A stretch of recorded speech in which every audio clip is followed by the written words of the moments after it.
All right. Hey, what's going on? It's Bill Burr, and it's time for another wonderful edition of the Thursday afternoon, just before Friday, Monday morning podcast. And I'm just checking in on you.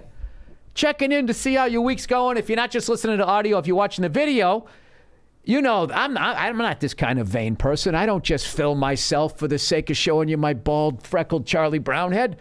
Not at all. That means I have a special guest, somebody that I admire, somebody that I'm a huge fan of. I've known this guy forever. We have the one and only, the legendary Mr. Jim Florentine. Jim, how you doing? Thanks for having me, Bill. I appreciate it. Yeah, Jim has a new special. Let's get the promo out of the way. He's got a new special called Bite the Bullet on Amazon Prime. By the way, you see that guy's fucking yacht? Unbelievable. And he has a new, the guy runs Amazon. Yeah. The new Terrorizing Telemarketers, Volume 7, wherever music is available. And he also has a wonderful show on Ozzy's Boneyard called... Yeah, it's just Jim Florentine show. It used to be Metal Midgets, but... Yeah. You can't say midgets anymore. All right. I guess. What metal little people. It's like a relationship with this woke shit. You got to meet them halfway. Yeah. You know what I mean? Like, you can't just go, no, I'm not doing anything. So you kind of have to meet... You can meet them a little, just a little. Yeah. Just, not little in a bad way. Yeah. You got to get in trouble. Like 5 steps. I'll go 5 steps before I'll be like, nope.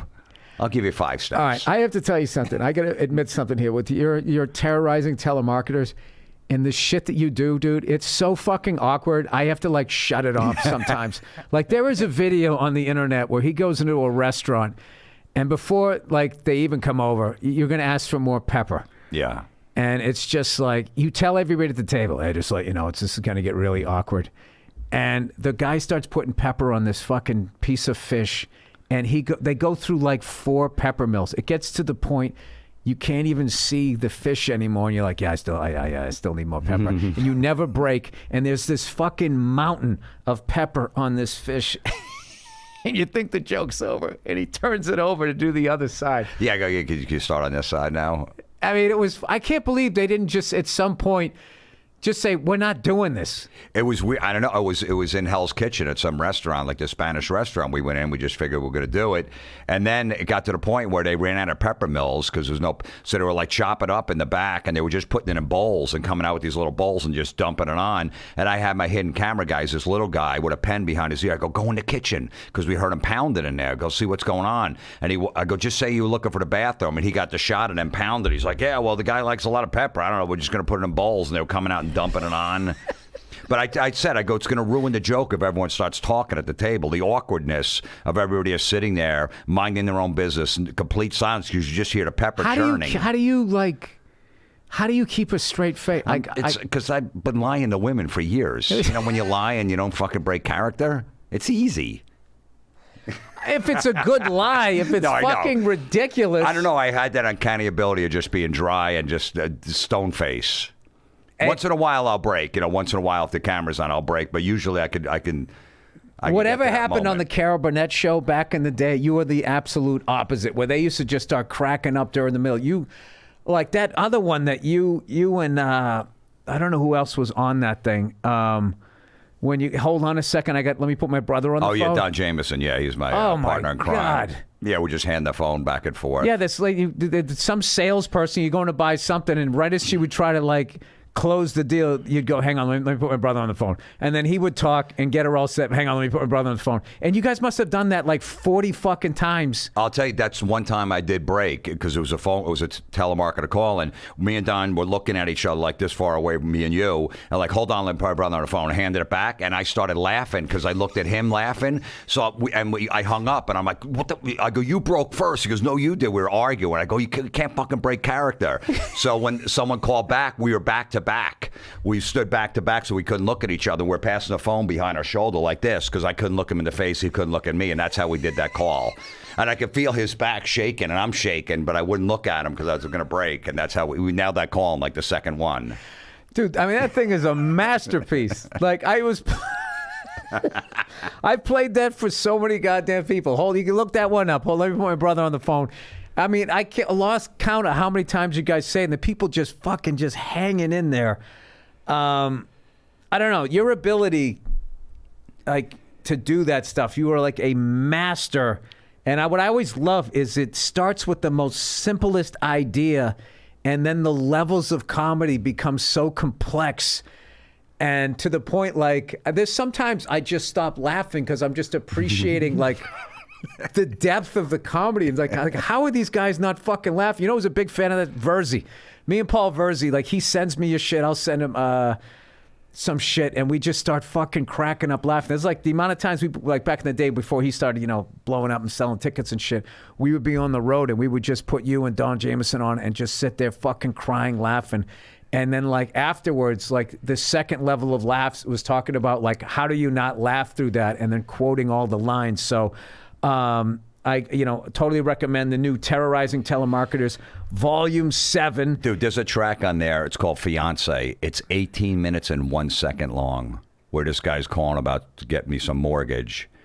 And I go, I go, can you hold on? I got food coming at the door. I got a food order. He goes, yeah. And Don Jameson picks up. He's like, hello? He's like, yeah. He goes, you just talking to my roommate? He goes, because I told the guy, yeah, I'm getting married. I need a mortgage. I'm getting married in 2 weeks. I go, there's a knock at the door. So Don goes, yeah. He said, did he tell you he's getting married? And the mortgage guy goes, yeah. He told me he's getting married in 2 weeks. He's looking for a mortgage. Yeah. He goes, I don't know if he should marry her. And the guy's like, yeah, look, I don't know. I'm just trying to sell the guy a mortgage. I'm just letting you know I'm his roommate, and I had an affair with her like a week ago. And the guy's like, whoa. He's like, yeah. And he's like, and Don's like, listen, I don't know how to tell him. And all of a sudden he goes, oh, he's coming back now. He goes, can you tell him for me, please? All right, here, hold the phone here. And I get back and I go, hello? I go, you just talking to my roommate? He goes, yeah. I go, okay, cool. And he goes back into his pitch. He doesn't want to tell me. And then Don picks up. I go, hello? He goes, yeah. He goes, I go, I'm on the phone. He goes, okay, did he tell you? I go, tell me what?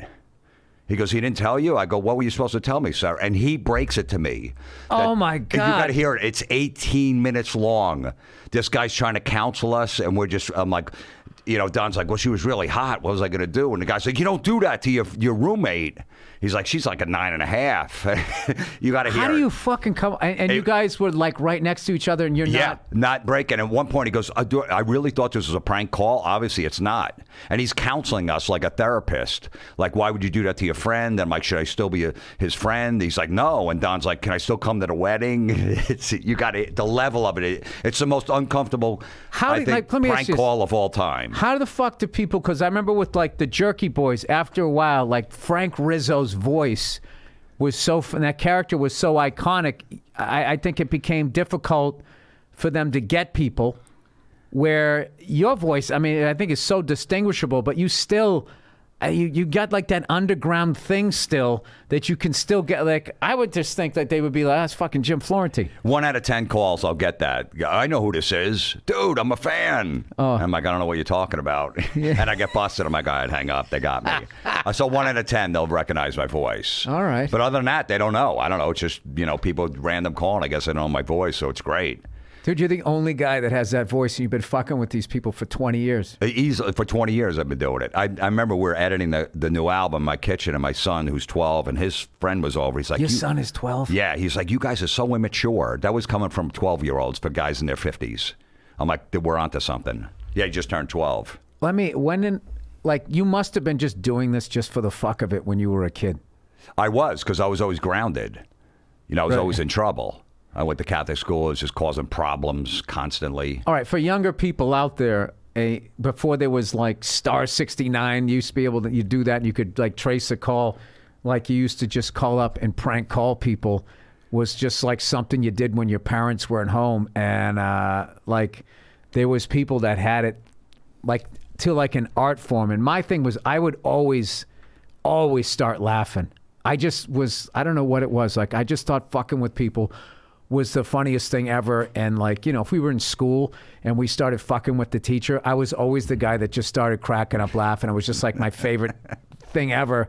Like, as much as I made people laugh, I wasn't really a class clown, because I always thought to get your stripes as a class clown, you had to have two things: the ability to keep a straight face, and also not give a fuck if you got sent down the office. Like, you just didn't give a shit. Yeah. And like, I was a funny guy in class, but I wasn't like to the level of these, like, you know, these guys always getting detention and getting suspended. Like, my parents would have killed me. So I kind of stayed in my lane. And when the first time I started hearing recordings, Crank Yankers and all that stuff, I was like, oh, this guy this guy's like, I remember like as a class clown when you went to summer school, that was almost like an all-star team of class clowns and fuck-ups where all of a sudden I was like, man, I thought it was funny. This is like the big leagues. Like these guys are like giving the teacher shit, and a few of them like cursed in class.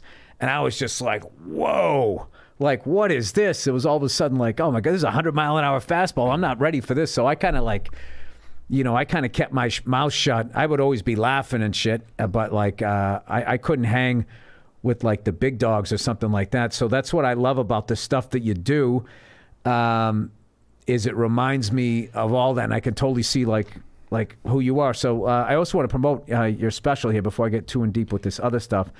Bite the Bullet on Amazon. Where did you shoot it? And Fairfield Theater in Fairfield, Connecticut. Oh, that's great. Yeah, it was like 700-seat theater. It looks amazing. That's perfect. Shot it for super cheap.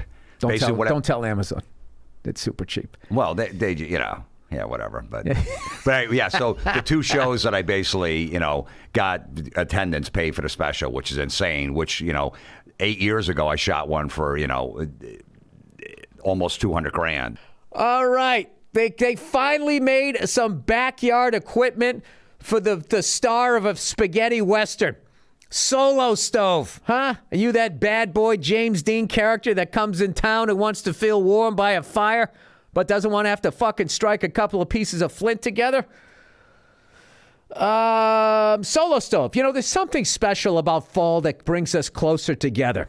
And with the smokeless fire pit from Solo Stove, creating those moments is easier than ever. Enjoy all the warmth and comfort of a fire pit, plus portability, quick setup and cleaning, and best of all, no smoke. Summer may get all the excitement, but nothing beats the great outdoors during the fall. Make the most of your outdoor time this season with Solo Stove's smokeless portable fire pits that are easy to set up and clean. And right now it's October, right? Fucking Halloween's coming up. You make some pumpkin bread. You take your wife out there. You get the fire going. She eats a couple of sweets. Maybe she wants an eclair for fucking dessert, if you know what I mean. Why is your dick an eclair? Because there's cream inside. Oh, Jesus. Make most of your outdoor time this season with Solo Stove's smokeless portable fire pits that makes it very easy to clean and set up. Upgrade your backyard with a Solo Stove fire pit and create story-worthy moments without fireside fumes. Stainless steel construction designed to regulate airflow and burn more efficiently. So little smoke, you'll wonder if there's even a fire. Solo Stove fire pits are brilliantly engineered. It'd be helpful if I could fucking read, huh? To be easy to use, and they're built to last. Prepare for your best outdoor memories yet and save big during the Solo Stove fall event. Plus, use promo code Burr at solostove.com for an extra $10 off. And if you act now, they'll add a little person in there to light it for you. That's solostove.com. I don't know why. I picture him coming in with a little top hat. Promo, when they send a ship off, when they fucking crash the champagne bottle, they have a little person come in with a little fucking flick, and he lights it, and then sings something from the Gershwin catalog. That's solostove.com. Promo code Burr for $10 off on top of the fall event deals. Hurry, the fall ends November 10th. It's a great thing to get if you watch college football outside with your flat screen as the months start to get a little colder. Well, I think, I think the stuff that you're doing, like you have just three things that I love. Prank calls, stand-up comedy, and then your show on Ozzy's Boneyard. And I always, I'm an 80s kid, so I'm always putting that on. And I just recently saw, there's a new documentary on Randy Rhoads, which I find just to be his whole career and the whole guitar player scene out here in the Valley in the 70s and 80s to just be this never-ending, fascinating story.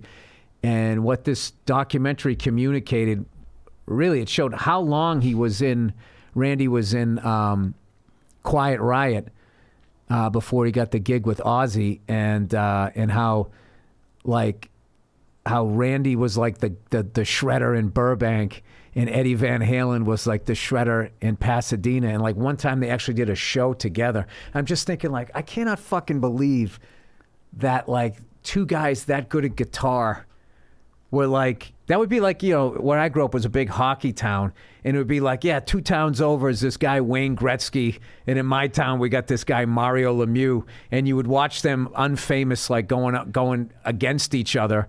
Like that whole scene out here, I really found fascinating. I was telling you before that Randy's mother started this school of music out here in 1949, and it's still here in the Valley. I drove by it. It was like, and like Randy took like lessons there and stuff. Like the I don't know if that would be a good thing for you to talk about on like your show, but know you've been to a bunch of shows, so I was wondering, did you ever see Randy? Did you ever see Ozzy? 5 times. I met Randy like 3 times. How? I'm a lucky fuck. Well, because I had 2 older brothers that were like 5 and 6 years older than me, so they would just take me to concerts. My parents would let them take me. So I was going to concerts when I was like 11, 10 years old, 14. So you must have gone in, he only toured with Ozzy 81, 82. Yeah, I saw the show 3 nights in a row when I was living down in Florida at the time, and I would wait outside the venue. I cut school, and the venue was like 3 miles from my house. I walked to the venue and waited outside for the band to come. Like 2 in the afternoon. So Randy pulls up in a taxi. I start talking to him for like 10 minutes before he goes in the venue. I go, hey man, can I go see the sound check? I was at the show last night. He's like, oh man, I'd like to get you in, but I can't. Then they did a record store appearance. I met Randy. Wait. What was he like? He was cool. He was just tiny. He weighed like 100 pounds. He right? was like 5'2", maybe 100 pounds. I mean, almost like anorexic. Well, you see Ozzy would fucking grab easily one leg and just pick him up. Yeah, I mean, super tiny, but super nice, you know, and I met him at a record store appearance. Ozzy would always have the band there to sign, so I got his autograph. I got a picture with, I'm not actually in the picture with him. I go, Randy, can I get a picture? And he's like this. I'll show you the picture after the show. He's got his thumbs up, and I took it. He was behind the counter. I gave it to Rudy Sarzo. I'm friends with Rudy. He's like, dude, I never saw this picture. I go, yeah, it was on my friggin' camera roll. But I saw him. He's like the nicest guy. I met him a couple of times. Rudy's the best. Super, and that was like nice Randy's guy. best friend, and that's Randy got Rudy in the band at one point. But so I wound up seeing him 5 times. I was in the front row for like 3 of them because it was general admission back then. Ozzy wasn't a big draw when he had Blizzard of Oz when that first came out. When Randy was in the band, he was doing like 1,500 people. 1,000 people. Because he was probably considered like a dinosaur where like that was before like you got to think like the Rolling Stones, as much as they were considered old, they were like in their late 30s when he started his solo project. And like he was probably considered like, is Sabbath considered a 60s or 70s band? 70s, 70 to 78, pretty much they were. But no, he was 31, and they considered him washed up when Sabbath threw him out in like 79. Because you were back then. Right, he really thought he was washed up. Everyone, like, they started. Remember 20 years ago, every comic doing jokes about the Rolling Stones being old and wearing diapers on stage or whatever. Like, and they're still going strong. Now they're not even old anymore. Like, no one makes that joke anymore. Jagger's still out there at 80, friggin' working a stadium like a maniac. Yeah, well, that's what I always felt with like Aerosmith. Like Aerosmith was never viewed as old because the Stones were always 10 years older than them. So they got to be like, no one ever said Aerosmith's getting older, I feel, until like now when they hits like I know Steven Tyler's maybe 70 or 72, but like some friends of mine just saw them in Fenway Park and were like, dude, they sound fucking better than ever. Like absolutely destroyed. I was just like, fuck, I would have loved to have seen them at Fenway because I saw them at the Boston Garden in 1989, December 31st, 1989, like the last day of the 80s on the Pump Tour, and Skid Row opened up with Sebastian Bach, just fucking animal. Oh my God. Yeah. Oh my God. And that guy, Snake on guitar. Yeah, Snake Sabo. Oh my God. Like they just fucking ripped. And then Aerosmith came out and they had this really cool like Boston like subway thing that they kind of came out. I vaguely remember that. And we did the countdown with them. Like I spent New Year's with fucking, with Aerosmith at the Boston Garden. And I was just like, I thought I was like the luckiest kid in the world. And I mean, dude, I was like fucking, they played at one end of the arena and I was like sort of mid-level, like behind what the goaltender would be at the opposite end of the ice. Okay. And I still remember that show was just fucking like amazing. And I think that, all of those bands, like blazed the trail for like bands like U2. Like, why can't they keep going? Why can't all these other people just kind of keep going? Or like guys like Bob Dylan and all of that. Why can't you just keep going? I remember Keith Richards had like the best answer when somebody said like, well, how long are you going to do this? And he just laughed. He goes, what do you mean? He goes, I'm a musician. He goes, this is what I do. And he's like, I would do this in front of 5 people. He goes, I love it. And the guy goes, you love it that much, huh? He goes, oh, yeah. He goes, when I open a guitar case and I just smell the guitar, he goes, I want to crawl in and close the lid. I was just like, wow. And he just said it with like such a love and passion and this big smile on his face. And it was just like, how do you fuck with that? Like, you like at that point, you're just mad because a guy found what he loved and he's enjoying himself. I don't know. That's it's almost like stand-up. Like, you know, I always thought like when I'm in my early 40s, go maybe I'll do it till like I'm maybe early 50s, and then I'm done. And then I'm at 50s. I'm like, I love it. I love it even more. Like, I don't even know when. I thought I was going to stop at some point. I could see myself, if some club will take me at 73, 74, still performing. And I'll tell you, like, what else am I going to do? I have a more appreciate it now than ever. Right. And I'll tell you the guys that don't enjoy it. There's like the guys that resent the younger people coming up. Like, there's nothing that's going to suck your fucking life force. Like, it's like, dude, there's nothing you can do about that. I love watching new comics come up and coming and breaking and stuff like that. I never got jealous. Even back in the day when we started, I was like, there's going to be 500 channels. There's room for everyone. I remember when Sue Costello got her first deal. She had that sitcom for a little while about Fox. All the New York comics were like, oh, man, well, she doesn't deserve it. I go, they weren't looking for you. They were looking for a fucking female. I know, that's so funny. Like a guy bitching about her. Like, oh, were they going to give it to you? Yeah, was it up to you and Sue? When they gave it to Sue and they decided, okay, it's good. I remember that. I'm like, who cares? They weren't looking for you. They were looking for her. Do you know what and I'll tell you too, like my goal in this fucking business was to be in at the improvs and sell them out. That's all. That's how, like the biggest comics when we started out, that's all they were doing. There was a few guys like Cosby and Carlin and maybe Stephen Wright. I'm trying to think that the people like, I remember like Carlin would play, what's that gig up in New Hampshire?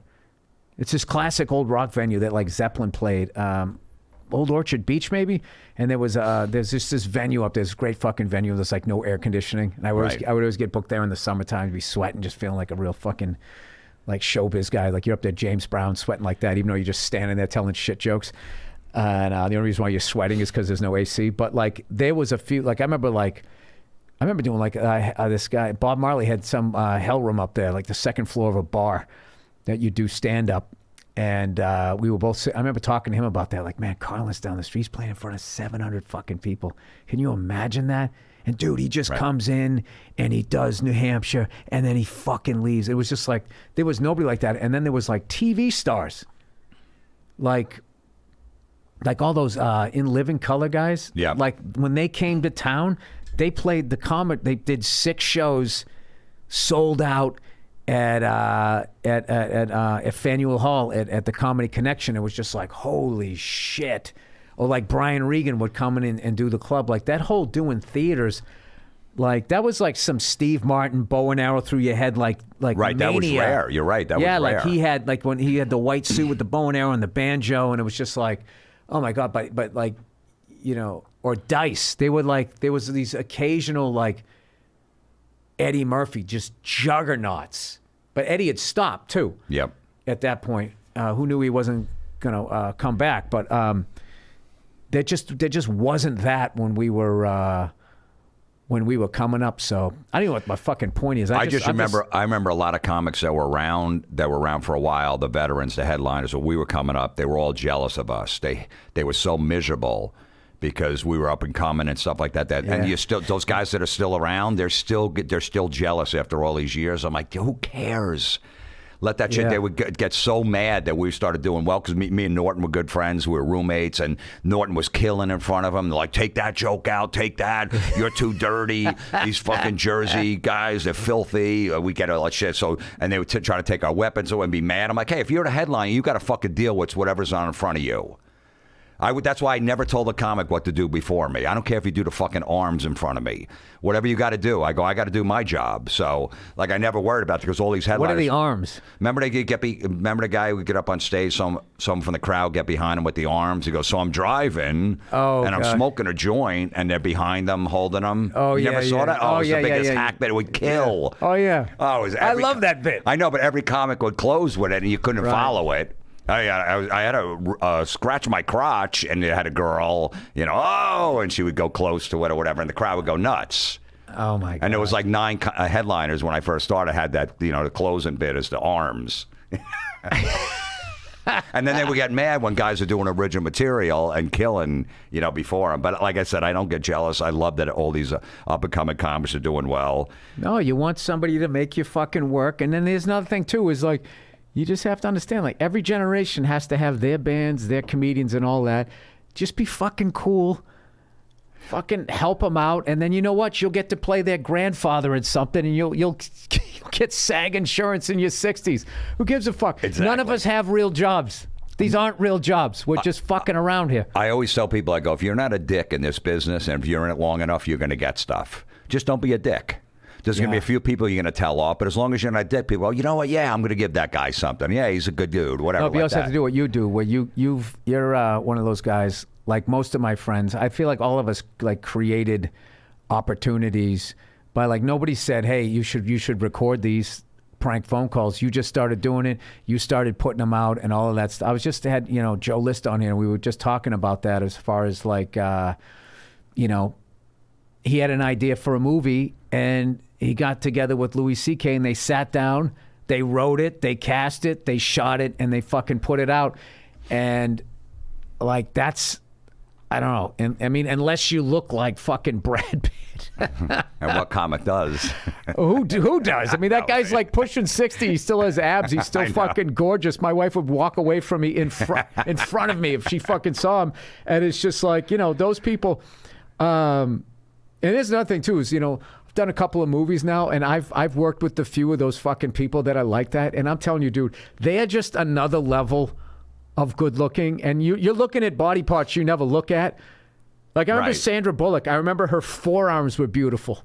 Really? Like, she was just holding the... It's like, those are the most beautiful forearms I've ever seen in my life. It's just like, they're just different. They're just like movie stars. There's been like... I did a table read one time with... Oh, my God, I just spaced on his name. The guy from fucking Knight Rider. Hasselhoff. David Hasselhoff. I did a table read. I was maybe going to get a part, and then I did the table read. They're like, yeah, fuck this guy. Yeah. Dude, I sat next to that guy, dude. One of the top 10 most beautiful looking guys. Chiseled chin, right? If you couldn't draw a better looking guy. Right. Like he's got like the curly hair that just doesn't thin at all. He's got the fucking jaw with the little dimple in it. The fucking chest. He was tall.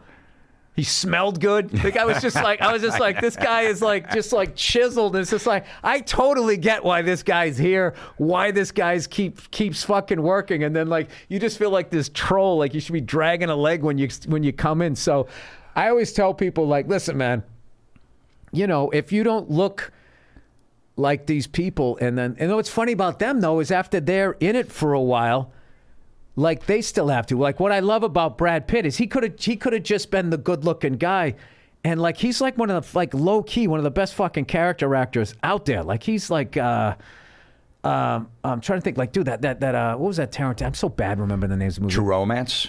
When he plays the stoner on the couch. Yep. When he played the serial killer and with the David Duchovny movie. When he played in Seven. Yeah. When he played in the Nazi killer one, the Tarantino one. Yeah. Whatever the fuck that one was called. Fuck you, Rudolph Hess. What was it called? Inglourious Bastards. Inglourious Bastards. Moneyball. When he acted like he could speak German and then he couldn't, he was fucking hilarious. Those Lock, Stock, and Seven Smoking Barrels. Whatever. He did all the Ocean's 11. Snatch. Sorry. That's it. Yeah, Snatch. Yeah. Yeah. No, he could easily went the romantic comedy route and did 10 of them, those cookie cutter ones, because he's the good-looking dude. He never went that way. And then I think that Once Upon a Time in Hollywood, him and Leonardo DiCaprio, like that's like my favorite performances, and I love all of their shit. But like, when I watched the movie, I saw that 3 fucking times, I just kept going to movies. I just fucking love this movie. I love the cars. I love the time. Yeah. I love that Tarantino reduced. You know, the Manson family had like this aura about him, and Tarantino reduced him to a bunch of hippie shitheads who didn't want to get a job. I know. And it's like I was looking back. I'm like, yeah, that's kind of like what they were, and they really were stupid, and they followed this fucking idiot, and then they went out and they actually destroyed beautiful people's lives, and this woman who had this whole career ahead of her. And like, you know, I'm a dumb guy, so it took me like 3 times of watching it to like really fucking see his message in that. And I thought like, and one of my favorite things in that, I got to see it for a 4th time, is I don't think anybody says hippie without saying fucking hippie. It's always fucking hippies, bunch of fucking hippies. Yeah, when he's got the fucking margarita mix. Oh yeah, and he hears the thing and he's sipping on it. He's like, what is that?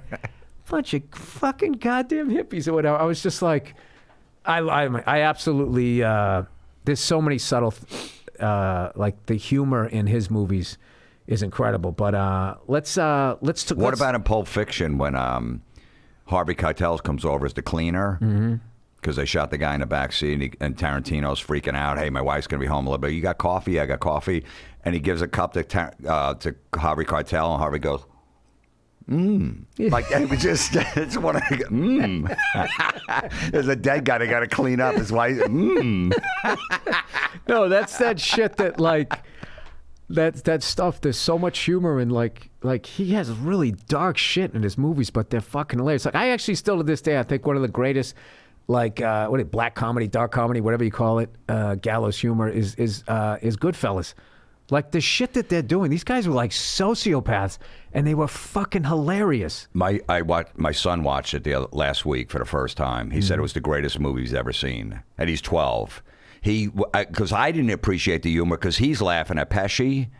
The shit that he was saying, he's dying laughing. I'm like, you know what? I didn't even like. I know it was funny, but I'm just like, and he's just told because he knows him from what was the movie he did with what's the fuck?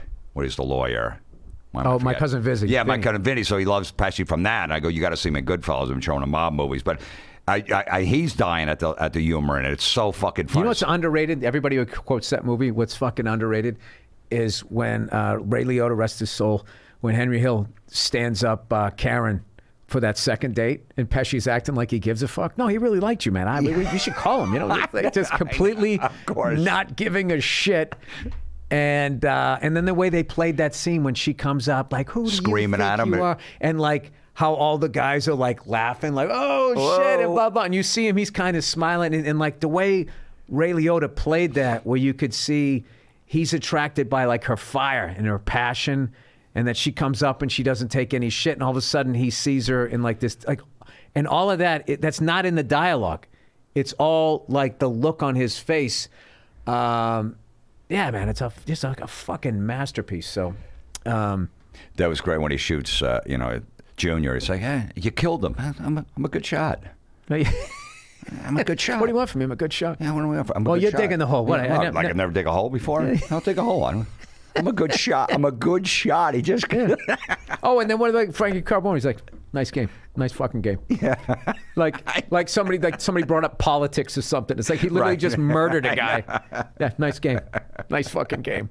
Do you have any stand-up dates or anything like that we can promote here, so I don't forget to do this as I'm hackily looking? Yeah, I'll be at the Funny Bone in Omaha, Nebraska, October 14, 15. All right, I love Nebraska. It's great. And Hyenas Comedy Club, Fort Worth, Texas, November 4th and 5th. All dates are on my website, JimFlorentine.com. All right, good deal. Well, you got I just don't feel like I asked you enough music questions. Tell me, we started talking on. Well, Randy Rhoads. Yeah, Who else did you see with your older boy? When was your first concert, and who did you see? I saw Van Halen open for Black Sabbath on their first tour. Van Halen at Madison Square Garden. Where was I? You're not that much older. No, I'm not. But I told you, my older brothers, my parents will let them take me. I saw Bon Scott. Did they blow Sabbath off the stage? No, they didn't, and that's a big myth because the album. I even asked Naomi on that metal show one time, like, did they blow you off stage? She goes, no, they didn't. Their album was only out for about 4 months. I think it came out in March. This was August, but there was only 2 songs playing on the radio. You Really Got Me and Running with the Devil. But weren't you also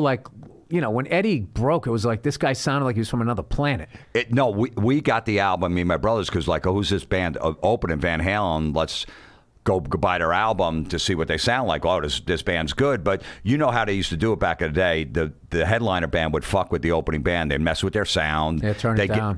They'd give them like 30 minutes or 35 minutes, and they would have a little part of the stage. And everybody was so stoned there because that was when everybody just passed a joint down the row and everyone was just smoking. It was all Sabbath. Pre-COVID. Pre-COVID, yeah. It was just, that was the first time I smoked weed. Pre-monkeypox. That was the first time I smoked weed at 14. Oh, you wanted to fit in. They were passing a joint and it came to me and my brothers. They looked at me like, can I? And he's like, yeah, go ahead. And that was the first time I smoked weed at that show. Did you get high? Did you? Oh, yeah. I was fucked up. But it didn't hit me till like three songs left of Sabbath, which is good. I didn't get high right away. Fucking guy. You probably in that crowd shot from The Song Remains the Same. You know, at Madison Square Garden when they put the lights up and it's just nothing but hair. Oh, yeah. Because you know, back then people didn't know how to grow their hair out. They used to just let it go. They wouldn't layer it. So it'd be like, to make it go down to here, it'd have to come out like this far. Like it just looked like a bunch of Muppets. Who else did you see? I saw Bon Scott twice with AC/DC. On what tours? Let There Be Rock and Highway to Hell? On Highway to Hell tour 2 times. Def Leppard opened for them On Through the Night, their first record. I saw it. So they had that Pete, what's his face? Pete Willis. Oh my God. He was in the band, and Highway to Hell just came, or maybe it just came out, or it came out. And then I saw AC/DC open for Ted Nugent in 1979 at the Garden, which Joey Diaz was at the same show. I didn't know. And Bond brought Angus out on his shoulders through the whole crowd. That was what Highway to Hell just came out like that week. So I saw Bond twice. And they opened for who? They opened for Ted Nugent at the Garden, and then they did the Palladium. I was going to ask if they blew him off stage, but I know the answer to that. No. No, because, I mean... Ted Nugent is just fucking... Yeah, Ted in his prime was unbelievable. And AC/DC was just breaking in the States with Highway to Hell. Like, they didn't have... that was the album that put them over the top. Started to put them over the top. Back in Black put them in arenas. But even Highway to Hell, it took a little time for that album to hit, and Highway to Hell started getting played on the radio. At the time before that, they didn't have any hits. Right. They didn't even release. I bought a great album of theirs. They got one live at the Paradise in Boston, which is the first place when bands would come to Boston. Sting played there in the late 70s. U2 played there, and AC/DC. Dude, it was this little fucking club. So it was with Bon. Yeah, it's with Bon, and it's a live album. It's just fucking great, man. They just sound amazing. And then it's sort of, it's a bootleg, but like legal now. Yeah. And it was basically the WBC and the radio station recording, I think, and then somehow they worked it out. So what they have for the cover of it is outtakes from the Highway to Hell band photo album. Oh, really? Yeah. So I forget when they took it, when it was recorded. I want to say it was before. Was there anything on Highway to Hell on the live recording? I'll have to go back and look at it because my stereo's on the fritz. I moved the stereo and I bent the prong for the wire, so I haven't been listening to anything lately. But all right, so here's. Did you know that Dirty Deeds Done Dirt Cheap, that album, they didn't even put it out in the States. They didn't think it was any good. It was only available in Europe until Back in Black hit. That's when they put the album out for the first time. Yeah, they came out in 81. And I remember not understanding, why and it was out in 70. I had the copy from 1978. My brothers had it when I was a kid. So we already had the bootleg copy of it. Well, it wasn't an album. It was in Australia. It was on, that was part of the High Voltage. They had a TNT album. They had a TNT. They also had a Dirty Deeds with Bon had a big, like a caricature of him with a big forearm. When I went down to Australia, I bought all of those and for all my siblings on CD. Yeah, it was like a really bad drawing too. Yeah, it was horrible. It's like him in with the stripe thing, and he's singing like this, and it's just like totally rubber. Yeah, like really like all right, whose sister drew this shit? Who's in like art school? Well, unfortunately, I got to go back finish up this fucking edit thing. I'm almost done here. But dude, I got to tell you, I'm such a huge fan of you over the years. You're one of the best guys in this business, and I'm so happy for all your success. His new special is Bite the Bullet on Amazon Prime. He has a new Terrorizing Telemarketers, Volume 17, 18 minutes and 1 second. Yeah, a track called Fiance. If you listen to anything, just go to Fiance wherever you listen to music and just hear how you were talking about Uncomfortable. It's one of the saddest. It's just sad, the track. It's sad and evil is what it is. Well, I do love that the guy actually finally, because a lot of times, like you would do shit and the guy still tries to make the sale. Like you would act like you had like mental issues. Oh, yeah. I was drowning I drowned my grandfather in the tub because I was giving him a bath one time and he wouldn't shut up as the woman was giving me information. I stick him under the water. I drown him. And I go, he's not breathing. She's like, well, you better call 911. I go, what's the information real quick? Because I want to get this. She goes right back into a pitch. It's great. I used to do telemarketing, and I would have been one of those people that goes back into the pitch. The great Jim Florentine, everybody. Please enjoy the music coming up next, picked by the wonderful Andrew Themelis, and we'll have a bonus episode of the Thursday afternoon just before Friday, Monday morning podcast. Have a great weekend, you cunts. What's up, everybody, and welcome back to the Anything Better podcast, BetMGM NFL Preview Edition, going into week number 4. But before we get started, we got to talk about our great sponsor, our great app, your great app, your favorite gambling app. It's the BetMGM app. As you guys know, we've teamed up with BetMGM this season. We'll be using BetMGM lines to make all of our picks, and we'll have special offers for our listeners each week.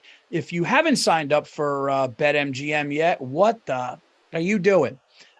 Use bonus code Burr, B-U-R-R, and you'll get $100. 100% risk-free up to $1,000 on your first wager. Here's how it works. You download the BetMGM app, simple enough, and you sign up using bonus code BURR. Very simple. Then you'll receive $1,000 in free bets, and if you lose, just make sure you use bonus code Burr when you sign up. They're giving you up to $1,000. So there you go. Doesn't get better than that. They'll put some change in your account. You have a good time. All you got to do curiosity, Paul. I don't want to insult you or your Italian heritage with this question, but where's the mob in all of this? BetMGM's just muscling in on their territory, and they're just laying back saying nothing. They got to be getting a piece of this. Hey, man. Hey, not for nothing. We've been kind of running this game here since before they had face masks, going back to Otto Graham. So, Can I talk to you for a second? There's an easy way to do this, and then there's the other way, which, Who's in charge here? Can I? Who's in charge? No. We got sandwiches. I just want to talk. You want a coffee? That's my favorite thing about the mob is there's always food involved, even when it's a conflict. No, sit down. We're going to go get some. Remember when they were going to kill Well, at least Morgan? in Hollywood there is. I wonder how it is in real life. I bet it's not that way. I bet it's fucking scary. I don't think there's a big band playing when you go to walk in and get whacked like they do in the Hollywood movies. Leave the gun, take the cannolis. One of the greatest lines in mob movie history. Clemenza, I believe. Oh, yeah. Take the cannolis. So I have back-to-back bad weeks going 1-3 because the New York Giants offensive line stinks. Bill goes, I believe, 2-1-1 with the tie with the Bears, and we are getting close. How about that Dolphins pick, Paul? Don't blind. That was my masterpiece so far. Dolphins pick was your pick so far. And Bengals was I don't know why I didn't talk more shit. Bengals coming off 2 losses, and the Jets won like they're gonna fucking win 2 in a row. That's what I was thinking. Your Dolphins pick was like when you go for a round of golf and you hit one and you go, oh, it's the shot of the day. That's the shot of your season so far. That's a good. It would have been more impressive if I didn't. I pushed on the Bears. Who knew the fucking Texans were going to show up? And then Seattle had a chance at the end. I didn't know Marcus Mariota. I forgot that he was the quarterback of the Falcons. I still would have taken Seattle, though. Paul, I gotta talk to you about this week, though. Something that I noticed this week, Paul. I noticed when I went to the BetMGM website. Yeah. You know what I saw, Paul? A lot of threes, a lot of ones, a lot of 3.5s. You know what you got this year, Paul? You got parity. A gambler's nightmare. Fucking game could go either way. This could be a hard year, dude. I actually saw that, and I was trying to look. This is like I looked at it before, and I'm going. I thought what you thought. I go, they're close, and then I was like, there's a lot of games I'm not touching. So I'm wondering where Bill's going because half these games I want nothing to do with. Know this, Paul. There isn't a game this week that I go, oh yeah. Oh, fuck yeah, I got that one. So Vegas is patting themselves on the back right now. Who goes first this week? I go first this week. And wait a minute, just real curious, Andrew. So I went 3-1, 1-3, and 1-3. Oh boy, I'm 2 under 5, 1 or 2 under 500. Bill, we gotta. Well, we gotta beat the book here. I mean, as much as we fuck around with each other, this is really about us making our listeners money. And who's kidding who? Our egos. So All we right. can walk all the book, huh? You worried about him? I fucking beat him 2 years in a row. That's what we want. This is who I'm going to. All right. This is my go-to for the first one. Paul Verzi, you're coming out of the chute, coming out strong with a big victory. Come on, Paul. We need some wins. They are at home. They also lost at home last week, at home again. Good team on the road coming home after a loss. Paul Verzi theory all day. Well, they've been home though. They were home. They were home for the loss, and they're home again. I'm going to take They're Tom relaxed. Brady. They're relaxed, Paul. They've been home for two. I'm going to take Tom Brady for the simple reason that I don't think he's going to lose 2 in a row, and I've been saying I don't believe in the Chiefs. The Colts beat the Chiefs, and I think Brady's going to beat them too. And that game is -1. So I'm going to take the Bucks at home with a bounce back beating Mahomes. I liked everything you just said. I'll tell you what I'm going to do, Paul. I don't know why. I know what you're going to say. I know it. I'm taking the Miami Dolphins tonight. Oh, +3.5.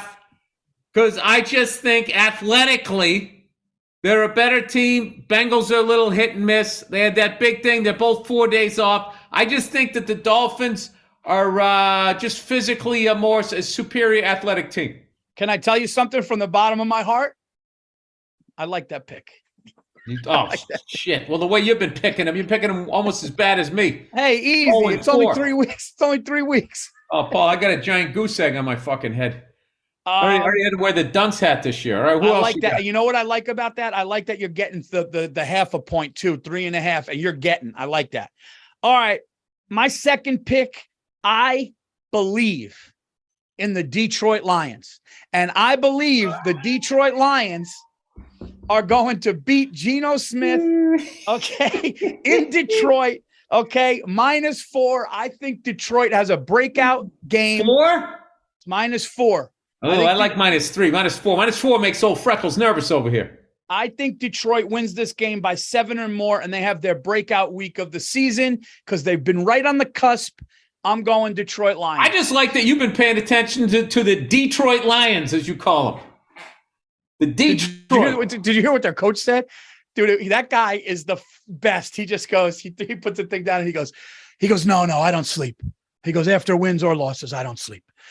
And dude, he meant it. His face, he goes, no, he goes, if we win, I don't sleep. If we lose, I don't sleep. He goes, it's a quick hour nap. It's back to work planning. We just got to plan. I was like, that guy, if that guy's not divorced by week 8. All right, I got one for you, Paul. All right. I'll tell you who I'm taking. Uh-oh. I'm taking the Titans getting 3.5. Ooh, so that was in Indy. In Indy, because I'll tell you, I don't think Indy, they won big last week or whatever. I think they got their running back still healthy, right? Yes. Vrabel's still their coach. I like that one. That's one of those games everybody's like, oh, the Colts are on track. Matty Ice, here he comes. That's a trap game right there. And guess what? I think I just stepped in it because I'm betting on the game. That's a ballsy one. What'd you do if I just snorted this vitamin C packet? This is what they snort in Portland, Oregon.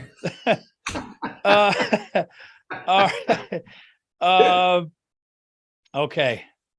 Let's see here. Okay, my third pick. Oh, it's getting slim pickings out there, Paul. As much as I hate to do this, I hate to, you pulling a Billy Redface here? You betting against your own team? No. But close. It's close. As much as I hate to do this, the Dallas Cowboys are -3 at home against the Commanders. I know it's a division game. That backup quarterback will cause a controversy with Dak. And mark these words here. We got it recorded. If the Cowboys win the next 2, there's going to be talks to not have Dak back. And I have friends, Bill, you know who I'm talking about, that are diehard Cowboy fans that don't like Dak and love this kid Rush. But they looked really good, man. And their defensive line ran through ours.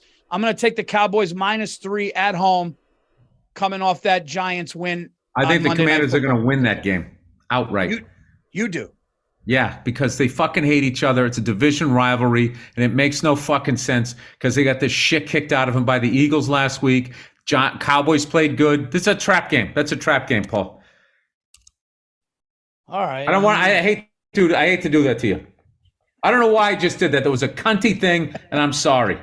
I'm rooting for you. I want to beat the book here, but I was hoping you were going to go Commanders. That's a trap game. I think the Commanders win outright. I'm rooting for you, though. I am rooting for you. I don't want you to lose, but all right. I don't have the games in front of me here. The next one that I have on my docket, Paul, is come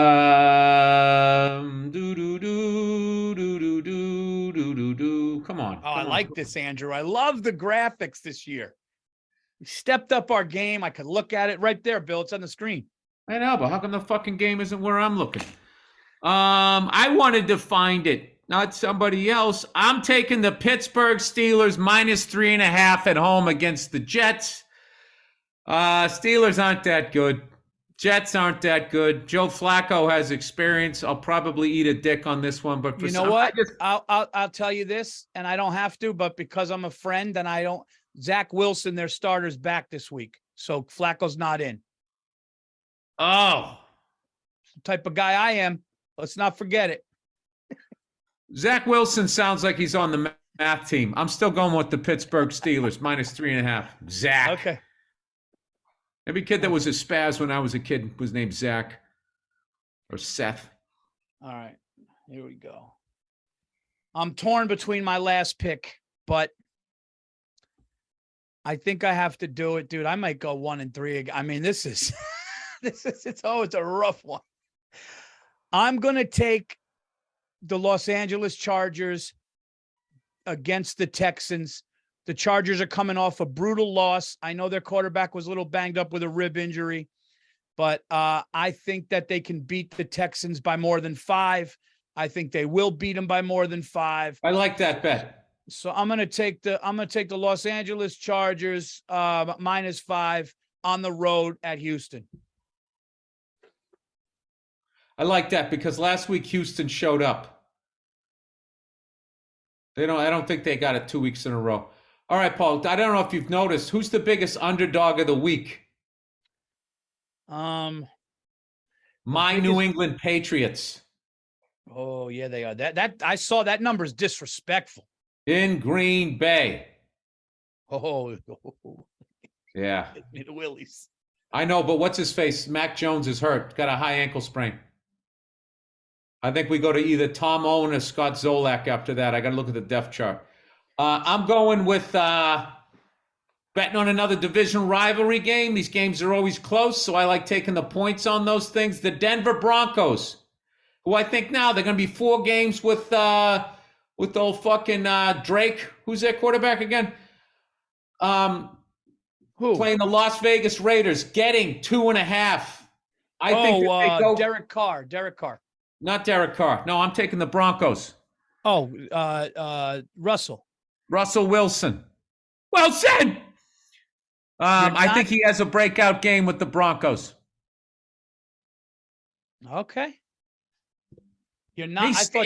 He's still fucking Russell Wilson. He's driving a new car. He's got to see how it goes into the corners, how it comes out. All right. What? Yeah. The Raiders historically, Paul, for decades underachieve. You know who we both win left that out, game, and that's why they're not going to. You know who we both didn't touch? This week. Huh? We both didn't touch the game that I know I looked at, but then I kind of shied away, and you didn't even mention it. Was the Bills' loss against the Dolphins, and now they're 3-point favorites on the road against the Ravens. That's a tough one. I hate that game. That's a tough one, dude. I hate that game. Well, you know, I still have phantom limb with Ed Reed and Ray Lewis. I just still feel like they're still there. So I always stay away from them. They always play well against the Patriots. I respect the Ravens. I just feel like Mike Singletary's with the Bears. He's just there. He's in the middle. Like the vapor from his career still lingers and people play better. That happens with the Giants. Somehow if you play in the Giants, you're just going to play good D. You guys are just always playing good defense, you know? You love picking a random white guy from some weird fucking college. Phil Simms, Eli, Dave fucking Brown. Who's the guy you got now? Dave Brown was the guy. Dave Brown, another alias you give to the cops. Now we have Daniel Jones from Duke has another alias. They're all alias names. These are all names you give to the cops when I was growing up. Did you have fun in Arizona? That was awesome. First live one, guys. We got to do more of those. Oh, that's going to happen. You were talking to some people there in Vegas Yes. about going to Vegas, possibly. I would love to do that, and I just had so much fun, and I loved. I just love doing. What I love about the live thing is when you say something, somebody you see them in the crowd going, "They stink." Oh yeah. No. Boo. Yeah. You don't even the live Chargers. there. You don't even live. Yeah. We're gonna go with the over, and then you just hear the under. Want to apologize to everybody for you know what? Bill was kind enough to not let me go against. I wouldn't have gone against the Giants for the Monday night special, so we lost that one. Saquon did have a touchdown. Jim Florentine hit me up, and The under did come in. The under came in. Saquon ran one, and of course the Giants got their the defensive line of the Cowboys ran through the Giants' offensive line like a knife through hot butter. It made me sick, but I made you know who I made money? Florentine texted me. And he goes, "Oh, this is him in my head. Is Bursey? Do you think? What did he say? He goes, the under over 72. Saquon going to go over?" And I go, "He's going to go over." And at the end, he did. And so I was glad to do that. He got 40 on that touchdown run. It felt like. Yeah, I think he ended up with like 78 or something. He's still 2 overall in football. He's playing great. He's making cuts. The Giants' offensive line fucking stinks. And you know what? This guy is off the train for a while until I see a quarterback that could stand in the pocket for more than 8 plays a game. So, but guess what time it is now, Bill? It's time for what? Oh, let the Monday night special win some money for you. Let the Monday night special win some fucking money for you. It is the Los Angeles Don't tell Rams. your wife now, because you can spend it on yourself. Get a kegerator and a new fucking driver. All right. It's the Rams and the San Francisco 49ers in San Francisco, and San Francisco is -1.5 against the against the Rams, who we saw last week live in person in Arizona, Bill. This is a tough one. 1.5. The under over is 42.5. I hate all of those numbers. Oh, it's tough. Do the Rams go back to back? Does McVay have them back? Does the back to back division wins? Or what the 49ers do last week? They killed somebody last week, didn't they? Andrew, you have that score? 49ers? Jimmy G. Dude, these things, all of these games this week, 3.5, 2.5, 1.5. What the fuck? I'll tell you, Paul, it's a wide open year this year. Niners, it was 10-11. 10-11? 10-11. And who'd they play? It was 10 Broncos. The Broncos, yeah, that was the Sunday night game. Watch that. Oh, the Broncos won. The Broncos won by 1. By 1, yeah. Oh, there's my homecoming theory. Jimmy G against that fucking lunatic, number 99. That guy's going to be in his kitchen all fucking day, Paul. Cooper Kupp to get one. That's I mean, it's a sure. Cooper Kupp to get a touchdown? Yeah. Cooper Kupp to get one. Donald to get a sack. No, they're not going to let us do that. And Jimmy G to make the women all swoon. Who do you like to win the game? I'm feeling 49ers. It's so for me, that's a flip of a coin. I'll go Niners with you. You went Giants with me last week. I'll go Niners with you at home. Jimmy G, Italian kid, hard for me to lay off. Let's do it. I hate this game, Paul. I hate this game because I think the Rams have a better quarterback. I like over 42.5. I like over it. You know what? These games have been real stingy lately, Paul. I think one of them's got to go nuts here. I'll take the over. Rooting for points. So what do we do here? We can either go over Cooper Cup and Rams or over Cooper Cup. That's not easy to say. Cooper Cup, and 49ers. Do you want to go Cooper Cup touchdown or Jimmy G throwing one? I don't want to go Jimmy G throwing one. All right. So we'll go, Andrew. So we'll go over Niners to cover 1.5 and Cooper Cup to get one. You don't think the Rams are going to win that game? They actually have a full-size quarterback, Paul. Jimmy G's a little undersized. They have an absolute fucking future Hall of Famer with a mean streak. Yeah, but are the Cardinals just not good? That's the thing. Like, the Rams have not been good until they played Arizona, and the Cardinals have been bad. I know, but they also won the Super Bowl last year, and they spent like $90 zillion on 5 different players. They are stacked, you know? It's not cheating, Paul. They just found a way around the salary cap. That's all. No one ever thought to do stuff like that, so it's not cheating. Unless Bill Belichick and Bob Kraft did it. Then they'd be like, typical fucking Patriots. San Francisco hung with the Broncos. Do you know that there's fucking people out there, Paul? As a Patriots fan, I'm fucking sitting there listening to people defending Sammy Sosa, Mark McGuire, and Barry Bonds going, everybody cheats. You know, the numbers are the numbers. They count. I hate that. Trying to say that they count. I hate that. It doesn't count. You know what my son said? Sammy Sosa's a white guy now. I mean, how much more fucking Epstein? He went from juicing to bleaching.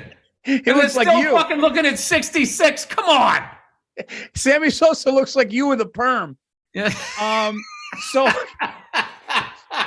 So, you know what my 13-year-old son said to me? My 13-year-old son said, Dad, Judge did it clean, no steroids. Now think about that. If those young kids are feeling that, then they think that cheating sucks. And everybody going, I wish everybody. Yeah, he's right. But why do people go? This is the thing about steroids, dude. Yeah. Steroids, you feel like it's the first game of the year, the whole year. You're coming up there feeling like you're one of those Marvel guys with your underwear on the outside, as the joke goes, right? By the way, I got psyched last night when Judge hit it, man. But dude, they showed how big he is. Dude, he's 6'8". He's they said he's 2 inches tall, almost 2 inches taller than Gronk and 40 pounds heavier. That's like the biggest baseball player ever. That's like. I want to say it is. I mean, I think the big unit was actually taller. No, Randy Johnson was. He was 6'10". And ornery. Oh my God! And they said his arm when he threw it like at home plate, it was like ridiculous, like faster because he was so big. His release point. He was probably, was it 60 feet 6 inches? He was probably like 58 feet 57. It was like Bugs Bunny in a cartoon, so he just reached. Wait a minute, how far would that be? If it's at 6'10", like it's almost 3.5 feet. No, ridiculous. But I'm with you, dude. I'm with you. These guys going, let everybody fucking juice. I want to see 100 home runs, and I'm like, well, like that's just fake. It's like, dude, I ran into an Astros fan. And I go, does it take a little bit of the shine off of it? And he's just like, no, I love it. I love it. Everybody does it. Everybody does it. Everybody does it. All of these fucking cunts, Paul, for 20 years with the fucking Patriots, from 2007, Spygate on, I got to listen to all these fucking people like they give a fuck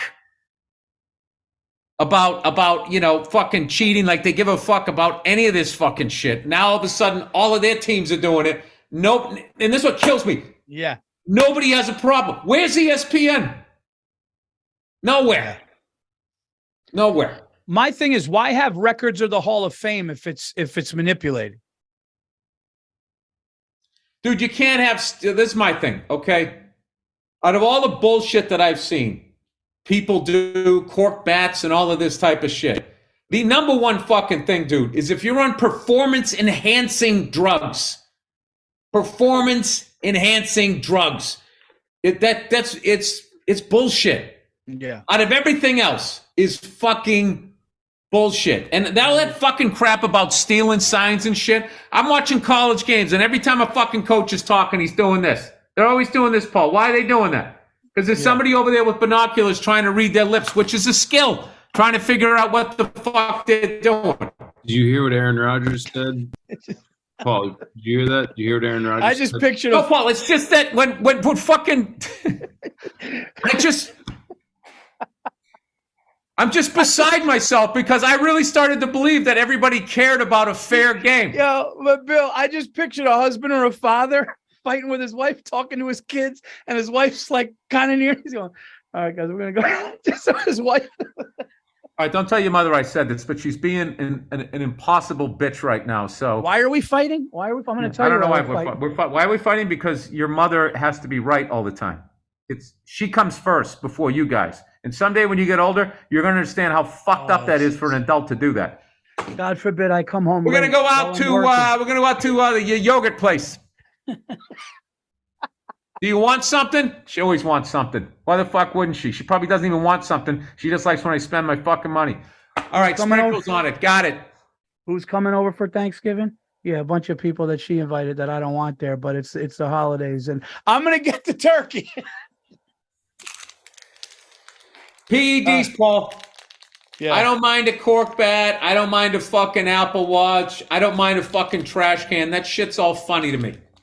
I don't give a fuck about that. Stealing signs, I don't give a shit about that. But if you're up there, dude, and you're fucking like 3 times the size you should be, and you feel like you're brand new out of the box and gained fucking 160, it's fucking bullshit. Yeah.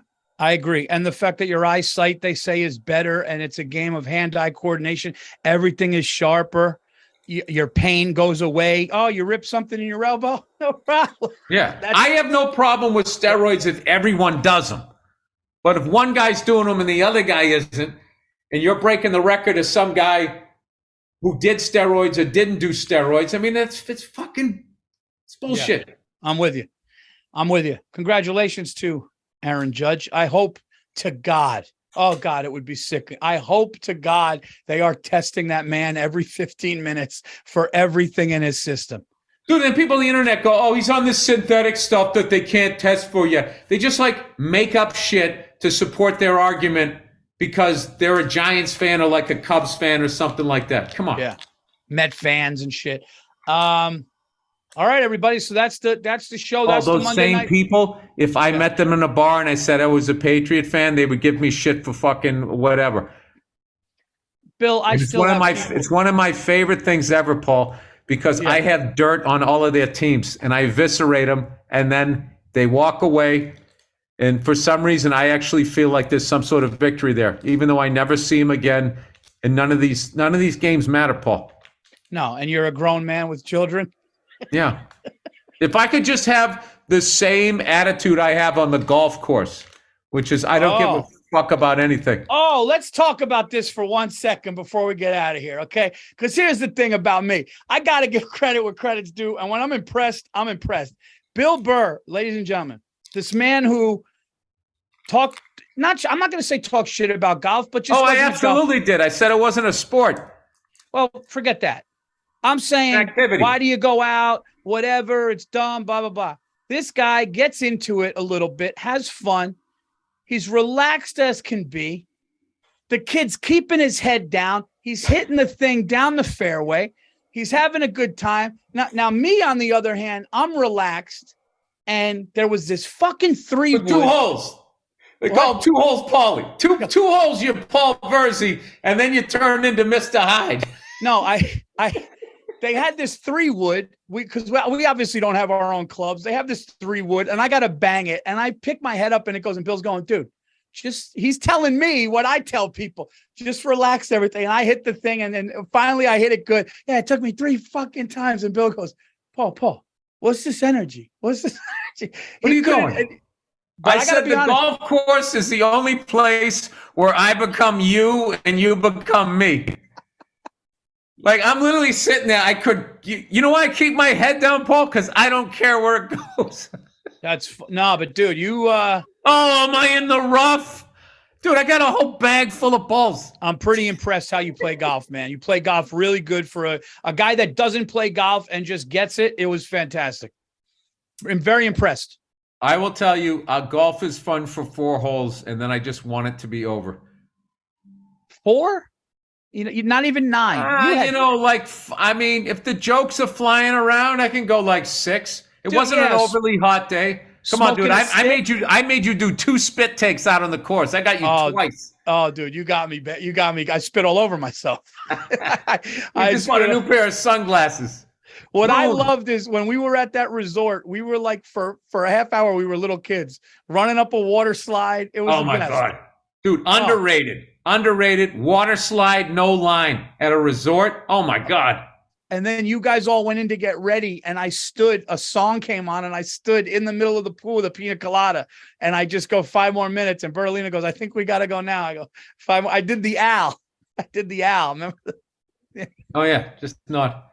My other thing too, when we sat down, we were watching the Dolphins and the Bills. Dolphins scored a touchdown, then the Bills scored a touchdown. The Dolphins came back and answered, and I was fucking with you, hitting you with the napkin, doing the sign of the cross and shit.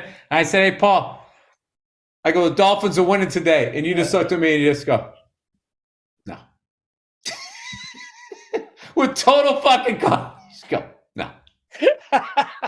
What, dude? That's your pick of the year so far. That's a good one, man. The only thing we fucked up, dude, was that we then had to go to the game, which was a great time, thanks to the Cardinals and everything. Fucking great stadium and everything. I'm just too old, man. This shit's too loud for me now. But, and I got to confess, dude. Uh-oh. When we left, we ended up at a fucking cigar bar, and they put us in the VIP room, and they had all the games on, and we all felt guilty going like, should we call Paul?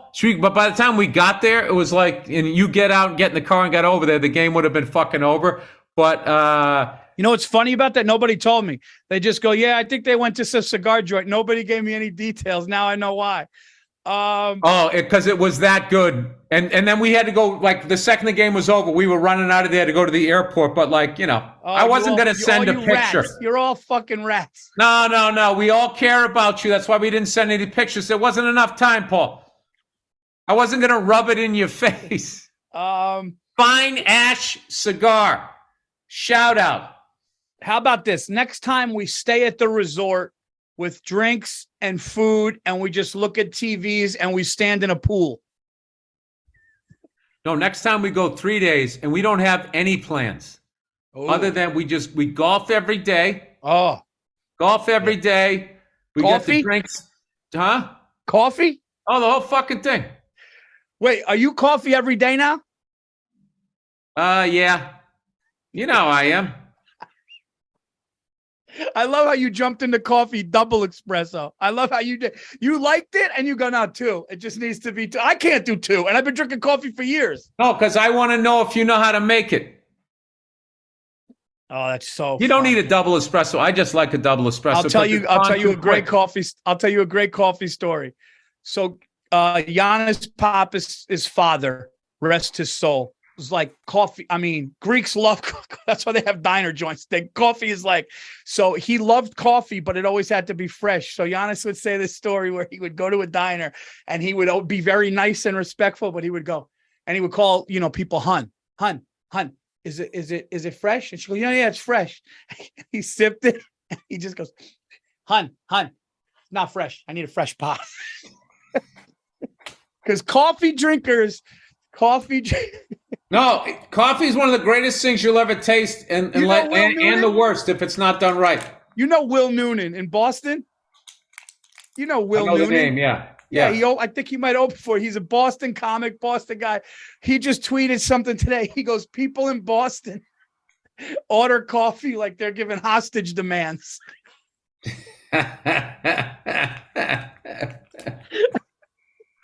Because listen, my thing you is like coffee, you like it your way, man. No, my thing is if you can make an espresso, I'll try the other shit that you have. This is like I've said this forever, Paul. It's like pizza. I try your margarita first. If you can do that, then I'll try your other shit. But I'm not going to come in there and let you hide behind your topics.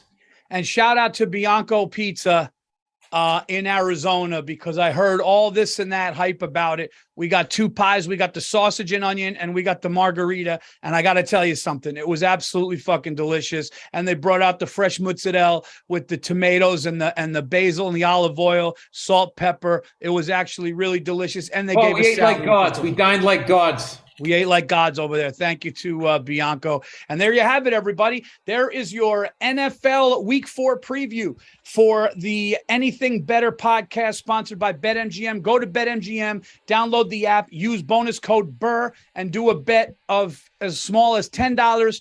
You'll get up to $1,000 in free bets. Even if you lose, just make sure you use bonus code Burr, B-U-R-R. We love working with them. They're the best lines out there. So download the app today. And Monday night special, Cooper Kupp touchdown, over 42.5. Niners cover. We're taking the Niners? Oh, did we take the Niners? Yeah. I hate that game, dude. I keep flip-flopping. Andrew, make sure you I just think I think the Rams got a better quarterback, Paul. You want to flip it right now? I'll flip it right now. And are they going to win 2 road games in the fucking West? Is Jimmy G and them lost a heartbreaker by 1? They're home. This is a tough one. You want to flip a coin? Tails. All right. Heads is San Francisco. Tails is the Rams. There you go. I love unheard of. Oh, first time in Monday Night Special history. He's got it. He's got it. Tails is Rams.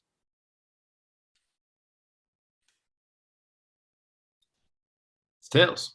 Oh, it is the Rams. Wow, we just flipped it. You know what sucks? Somebody that turned it off. Somebody that turned the podcast off. I hope you listened the whole way through. Now we got Rams plus 1.5 over 42.5. Cooper Kupp to get a touchdown. Did we just lose all our credibility? But it's a pick 'em, right? It's a 1. Here's the thing. No, you had a feeling with Rams during the whole time, and you kept talking about the quarterback and this and that, and we flipped a coin just to see, and fate said it. So there you go. They have a better coach, and they have a better team. And listen, it's 1.5. It's a flip of a coin anyway. It's on this one. Maybe this is what gets us on track. So there you go. All right, that's it, everybody. Thank you so much for listening to the podcast. Paul, when we golfing again? You tell me, bud. I loved it. I'm going to take some short game lessons. Yeah, I got to go to the range and hit that. So I don't slow you down. The only time I got a little upset was when that guy hit that fucking ball while we were coming off the green. No, he was fucking wrong, dude. I didn't know you were supposed to get upset. You got so mad. I was like, No. Real quick, this is what happened. I got the guy with the red shirt. We're pulling off the carts, and our cart is in front of where the cart path arrows are in front of the green. We finish, we wrap up, we putt, we put our clubs back in the bag, and we start driving off. And as we drive off, I hear 4, and this neon green ball flies past the back of our cart. That is anybody who golfs knows that guy saw us wrapping up and leaving. You wait, dude. That was bullshit, man. That wasn't me being cranky. That was me going like, dude, if that whacks one of us in the head. How come you didn't say anything? What? You should have said something. I know we were driving. What would happen if you picked his ball up and you just threw it in the fucking woods? Because I think at one point you go, dude, don't even. I think you were like, don't worry, because you didn't know, and I'm going, no, dude, that was fucked up, dude. I thought about it afterwards. I had a delayed upsetment about it. If that hits one of us in the head, because this fucking asshole can't wait 30 seconds, but whatever. Let me know. Who's telling shit jokes that night, Paul? He didn't understand how important we were. Yeah, he was probably one of those animals with tattoos at the pool. All right. Oh, yeah. Oh, my God. The white trash Serengeti. Dude, that adult pool made me want to fucking be the best husband I could possibly be. You do not want to be standing in that pool. Anytime you're at a resort with kid pool, family pool, and single pool, if you want to see the biggest shit show, go to the single pool. That was just called the adult pool. Well, I mean, yeah, I guess. Yeah, it didn't look like there was a lot of, I don't know what was going on in that pool. You didn't see a lot of people throwing children in that pool, did you? No. I was worried whatever was in that pool was contagious, so I went to the other one. Well, I hope I don't go 1-3 this week. Hopefully we have a bounce back week. That's it, everybody. Enjoy your bets. Bet responsibly. And there you go. We'll see you next week. All right, guys. We'll see you next week. Hey, what's going on? It's Bill Burr, and it's the Monday Morning Podcast for Monday, September 29th, 2014. How the heck are you? Oh, that's good. You know, it's always great to hear that you're doing well. What are you doing right now on your Monday morning, huh? You're driving through the fucking rain. This goddamn windshield wiper. Right? Trying to clear your fucking windshield so you can see that awful building that you hate going into. You ever get the urge to just fucking keep driving right by it? You know? What if you don't make that left? What if you don't make that right? What if you just keep going straight? What would happen? What if you took your cell phone, you threw it out the fucking window, and you just kept going, and you didn't talk to anybody? And you just kept driving. You got a credit card on you, right? You got a debit card. You just keep fucking driving. Right up and over the hill. Right past that fucking soul-eating goddamn place you work at. You just kept fucking going. Are you commuting right now? I want somebody to do it. Throw your cell phone out the fucking window. Just keep driving. I want to know how far you get and how long you can last before you come back with your bottom lip quivering because you realize that you don't know how to start a fire without a match. You ever think about that? You ever think about how stuck in the matrix you are as you drive to work on a fucking Monday morning? Why do I assume that all of you hate your jobs? Maybe you love your job. Maybe you love it. Maybe you're like a job. I'm going to tell you some jobs that I think that I would actually love. I would love being a veterinarian. Oh, I don't know about that. Seeing animals in pain, but you can get them out of pain. Then you got to deal with the weird owners. I wouldn't mind some pet owners. I would be like the owners that, like, I don't know, they never found love, so now they love their cat. It could just be a really sad place, right? I think the first thing I would do if I was a vet would be I would try to become some sort of specialist where I got to enter through the back of the veterinarian place and I never had to talk to the owners. You know, like I don't want to meet them. You know, kind of how like I handle people who advertise on this podcast. I never talk to any of them. And anytime they fucking complain, I just give them their money back and then that's it. But I never get on the phone with them. My advertising person will call me, you know, send me an email and just be like, oh, they want to talk to you about your last read. Do you have any availabilities this week? And I just say, no, I don't. What about next week? I don't foresee myself being available ever. If they didn't like the read, I understand it. I mean, forget about what I said derogatory about their product. How about the fact I can't even read their goddamn copy? You know, that alone. I just give them a full refund. There you go. One free awful read for you, sir. Enjoy your goddamn, whatever the fuck it is, your soliloquies, whatever the hell you're trying to sell. Get your soliloquies here. Well, if it makes you feel better, I feel like doing that sometimes too. I feel like just fucking, I don't know what I feel like doing. Lately, I've just felt like, I don't know, going to Wyoming, you know?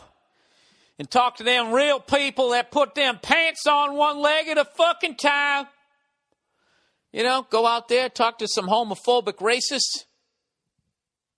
You know, that think their neighbor got probed by a fucking alien. How about that for a nice change of pace? Get out there in the open road. Fucking run over something in a rental car. You don't even know what it is. You're so far out in the bush, you don't even know what that fucking animal was. If it wasn't on four fucking legs, you would have thought you hit somebody in a bushy coat. I don't even know what I'm talking about. And you know what? I don't give a fuck because I just have to get through this thing this week. I just got to somehow babble for another goddamn hour so I can get on with my day. What can I talk about here? Last week I mentioned that I was going back to Boston, right? Going back to Boston for the springtime. I was going to go back and go to Derek Jeter's last game at Fenway, and what ended up happening was I ended up getting busy out here, and this business, show business, It knows when you're going to go do something fun. Oh, wait a minute. He's going to go do something for himself.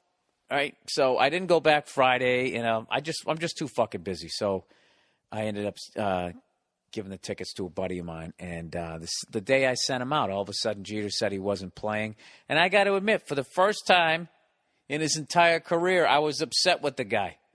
I was like, now why the fuck would he do that? Everybody went out and spent all that extra money. You know, they want to pay their respects, blah, blah, blah, blah, blah. You wait till everybody buys their tickets, then out of nowhere. Oh, I don't think I'm going to play. Well, fucking last game, Yankee Stadium, blah, blah, blah, blah. I was acting like a fan, a selfish cunt. Fuck what you want to do, Derek Jeter. Do what I want you to do. End your career in a way that's convenient to me. I actually was doing that. Then I kind of watched the highlight of the Yankee game when he hit the walk-off, right? And I was just like, yeah, that's the way it should end.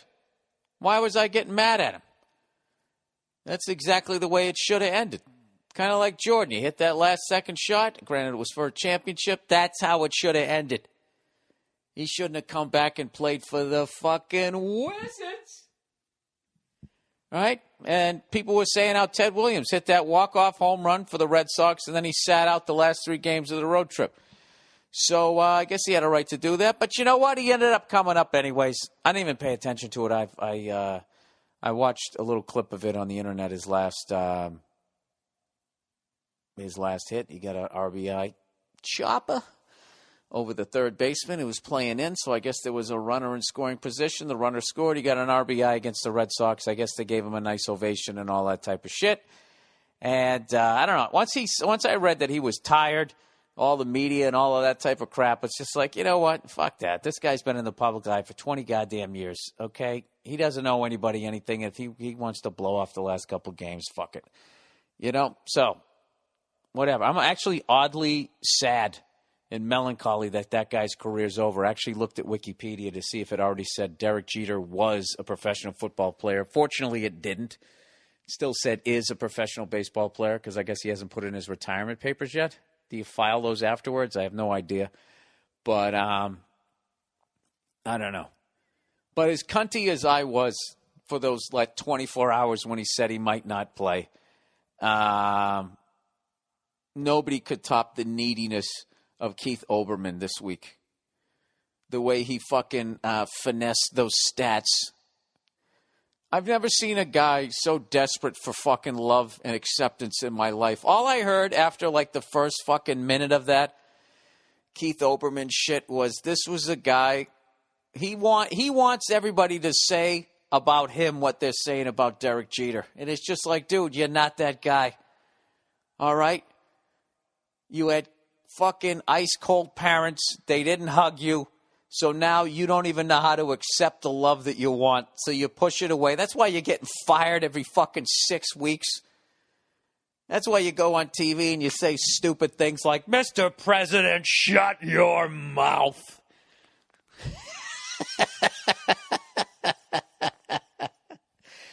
Oh, my God. That guy redefines horse's ass. I can't believe anybody even watches that. He comes off like a fucking cartoon character. Part of his criticism of Derek Jeter was he said he won 4 championships in his first 5 years, right? This is part of his criticism, that he won 4 championships his first 5 years. He goes, how many did he win the last 14 years? He only won 1. Oh, what a piece of shit. He only won 5.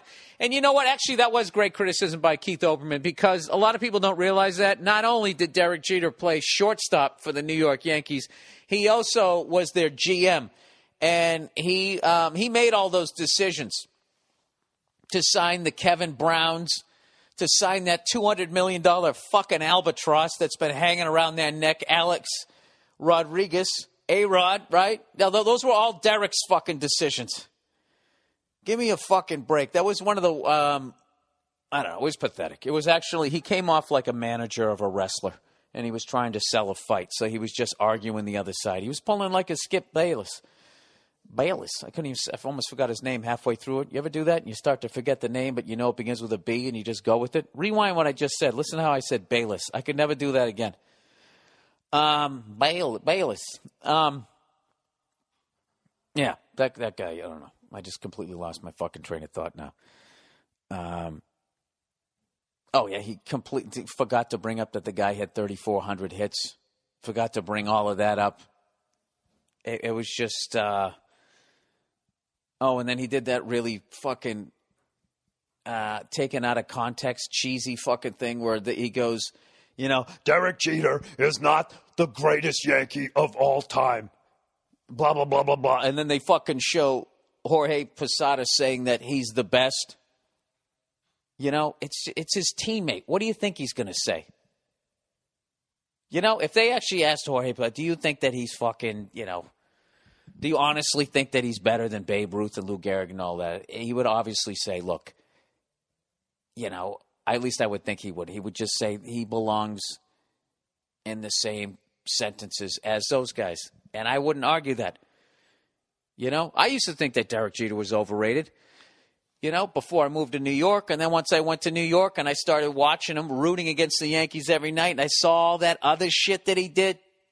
3-game losing streak. They finally get a rally. Somebody gets a hit.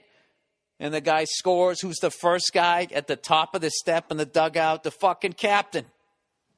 All that shit that a guy like Keith Olbermann, who's not a fucking team player, Mr. President, shut your mouth. Who the fuck would ever have the fucking balls to go on television and reprimand the president?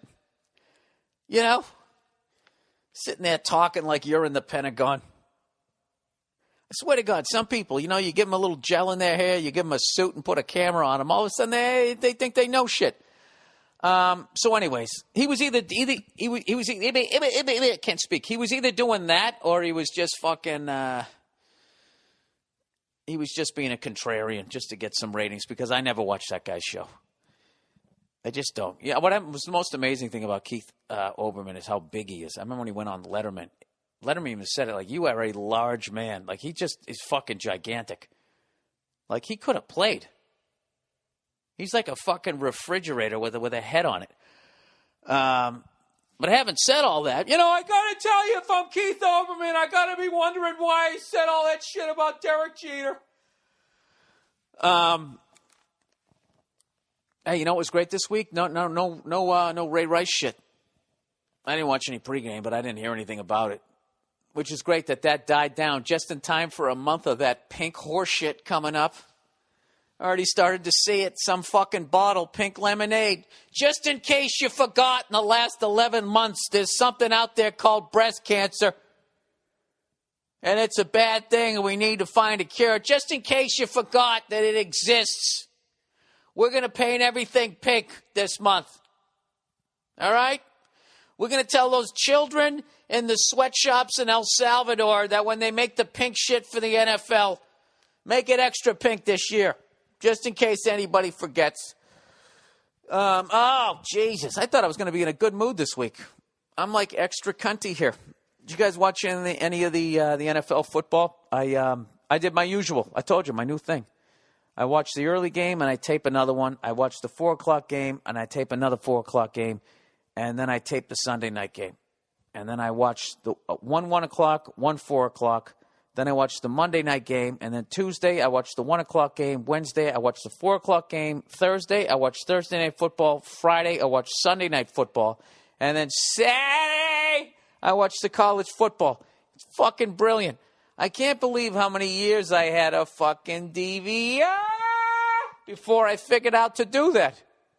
It's perfect. So, this is what I watched this week. I watched the Jets versus the Lions, and I taped the Packers versus the Bears.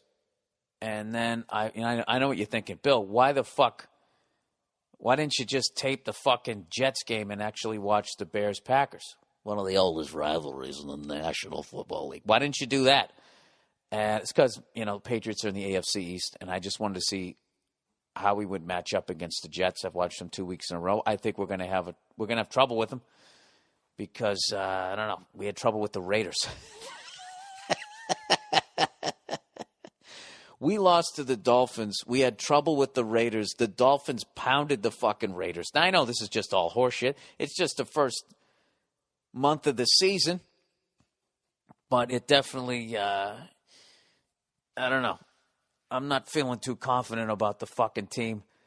And I don't know. Rex Ryan is 1-3 now.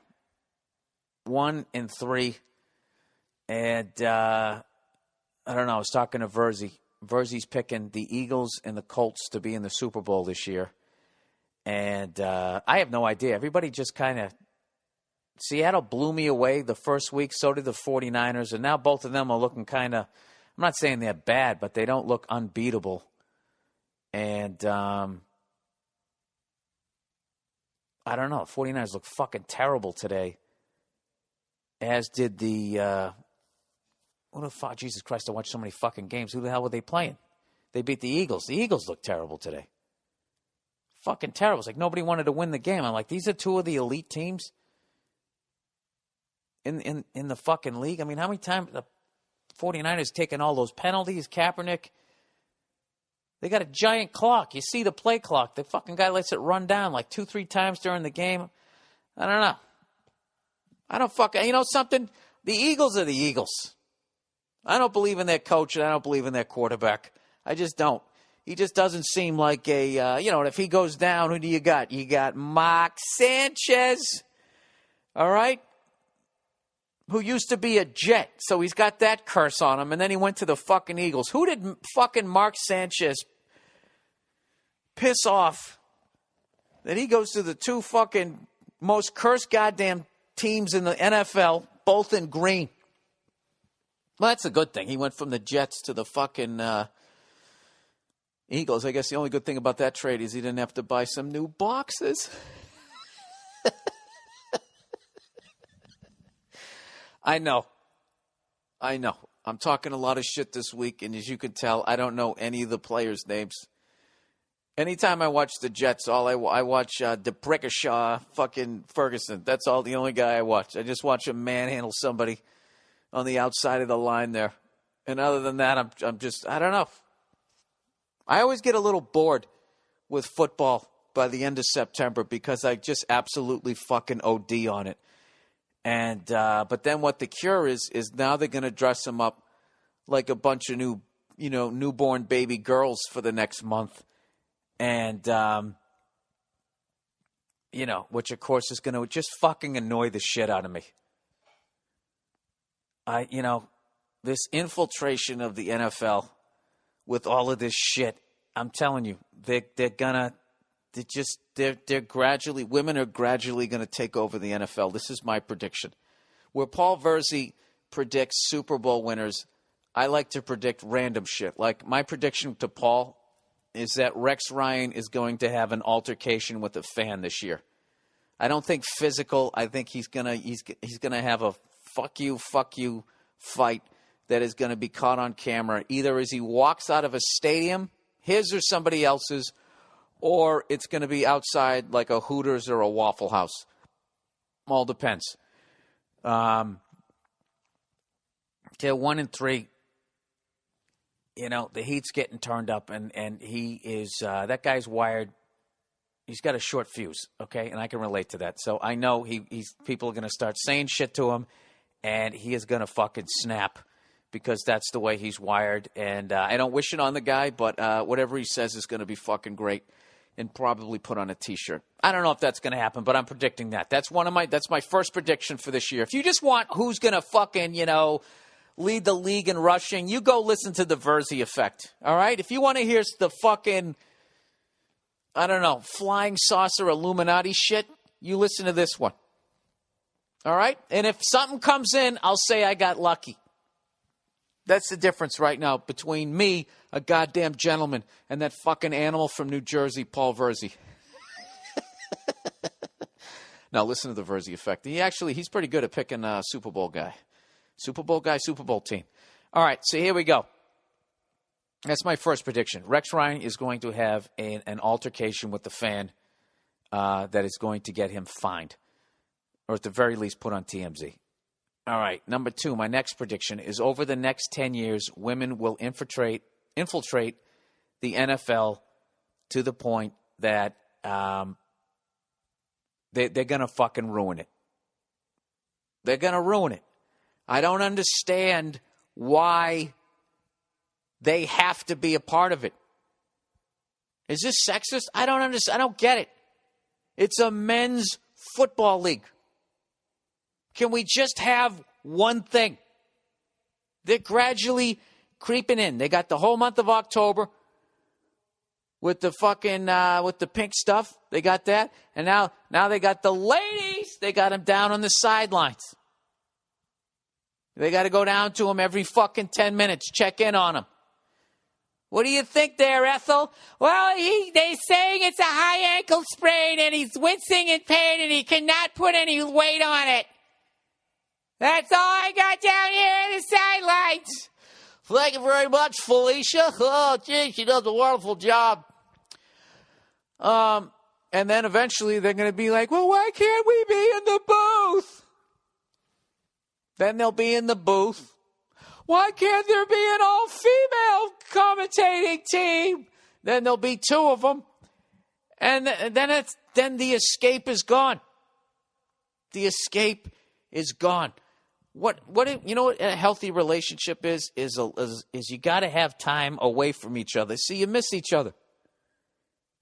You got to fuck off. The ladies, women have to be able to take off, go have a fucking glass of wine with all their girlfriends, and then just talk about how lousy in bed you are. They need that.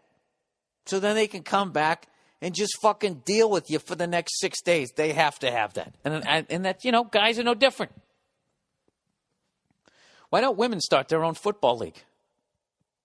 Why are they I'm going to get so much shit for this. Why do they keep fucking bellying up to our bar? Fucking beat it. Look, I'm fucking half joking here. I'm only half joking. Do you know how bad I would love to somehow get in a room full of feminists without them knowing that I was a stand-up comedy and go on a panel, all right, with like those black frame glasses and just start saying over-the-top ridiculous shit like I just said, right? And just see how mad I could make them. Oh, God, those are the things I fantasize about. Like if I had the ability, like one of those fucking... Who are those fucking nerds that nobody understands and they can make fire and ice? They made like 20 movies. Halle Berry's in it. She has all white hair. The mutants there. Nobody understands us. It's a fucking metaphor for nerds and racism. I got it. The first 18 of them. Jesus Christ, just get on with the karate. What the fuck are they called? Not the Impossibles. Oh, my God. I have no short-term memory. I keep thinking the Fantastic Four. Like, for some reason, I keep picturing them all in blue. What are they called? The Expendables. The Impossibles. The Mutants. It'll come to me. Whatever. You know what I'm talking about. And then the guy from Star Trek is one of the guys, and he's in a wheelchair. Oh, my God. What the fuck are they called? Begins with an I, doesn't it? Invincible. Whatever. I don't fucking know. I don't even remember what my goddamn point was. This is why I'm a comedian. This why. Can you imagine if I actually had a responsible job? The fuck was I talking about? I was talking about women pissing them off. Oh, then I said black frame glasses, and then that made me thinking of that fucking Rex Reed guy who's actually a critic on the Gong Show. He's not the Fantastic Four guy. But his name was Reed, wasn't it? I don't fucking know. Speaking of Reeds, I went to Griffith Park the other day. Every once in a while I'll drive all the way over there. And there was this Asian couple. And one had a clarinet, and another one had a saxophone. And the woman with the clarinet was killing it. and she was standing about 20 feet away from her husband, who was blowing fucking clamps. All right? Fucking clamps. And it was fucking hilarious to me because I don't know if he was just out of practice or whatever, but it just cracked me up that she was walking away from him because she was playing so nicely. I can only imagine how, like, the fact that she's actually a musician, how bad his playing must have sounded to her pitch perfect fucking ears. But she loved the guy. I'm just assuming all this, but she loves the guy, so she fucking tolerates it. But she just steps away a little bit. You know? Fuck you. I know none of that made sense. But you know what? You play a clarinet with a reed.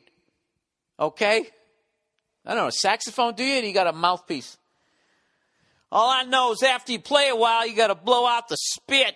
All right, let me do a little advertising here. Jesus Christ, I got the yips. I was doing great there for a minute. I was doing great there.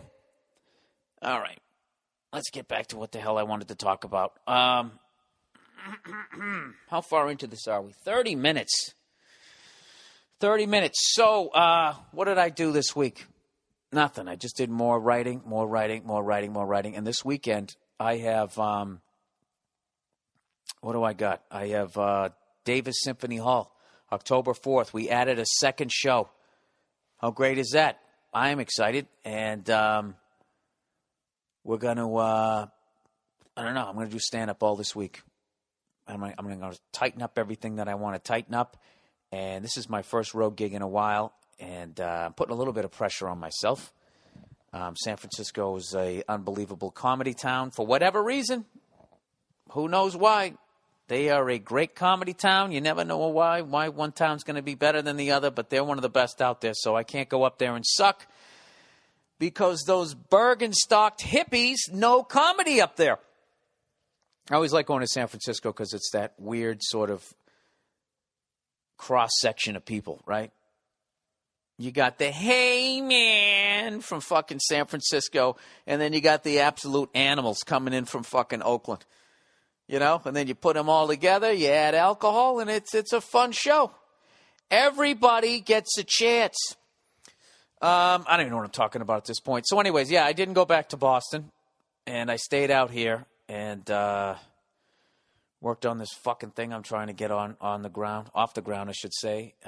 Played a little bit of drums. That's all I can tell you. Still fucking with that double pedal. Still struggling along. I'm going to stick with it. You know what? Fuck this. Let's just get to the questions for this week, and maybe this will spur something on here. Gambling problem. Dear Billy Betts. I get it. So Billy Betts. I like it. He has a gambling problem. I get it. I have a gambling problem. Not the kind you think. I've always enjoyed a bet here and there, but never made a life of it. In the last 2 years, I've developed this anxious twitch. Oh, Jesus. I think about what I would bet on and worry about my hypothetical bet the entire game. It's nuts. Should I just place a small bet every now and then to scratch this itch? The thing is, I don't like gambling. It's the thought that scares me. What? So their reverse might be like back in the day when your old man made you smoke a pack to break the habit. Thoughts? Oh, I see. No, I wouldn't gamble. Dude, if you're already twitching like Fred Flintstone, bad. Anybody almost 50 and remembers that episode? Bad. Fred Flintstone started gambling, and he had a fucking problem with gambling, and they didn't have Gamblers Anonymous yet because they made those episodes in like the fucking early 60s, I think. And when Fred started spinning out of control, you know, if anybody just said, like, hey, you want to put a bet on that? He would just, his eyes would start spinning, and he would go, bad, like freaking the fuck out. It was weird. Like, he had this unbelievable gambling problem for one episode, and then it all went away. It all fucking went away. And that's, you know, something, I've given you guys more goddamn history about the Fred Flintstone show. You know? When you really think about it, if you continue to listen to this, if you go back, I should say, or if you've been listening to it continuously, I think that's what I was trying to say. I told you how it was based on, I think they ripped off the Honeymooners. And then they had that one episode where they were making fun of the Beatles and Elvis, where they were like, bug music, I can't stand bug music. And whatever happened to that Georgia boy? I think that was making fun of Elvis because he had kind of fallen off, and he was from Mississippi. Anyways, let's get back to this guy here. Dude, if you already have a nervous twitch about gambling, that's like, hey, I fucking sit around and fantasize about killing somebody. Should I go out and just kill one person just so I kind of get it out of my system? No, I think you should, I don't know. I don't know what to tell you. That sounds like you need some new age shit, like you go get hypnotized or something. But I would not start gambling. Doing gambling is it's fucking brutal. Gambling, you know what it is about gambling? Like it really,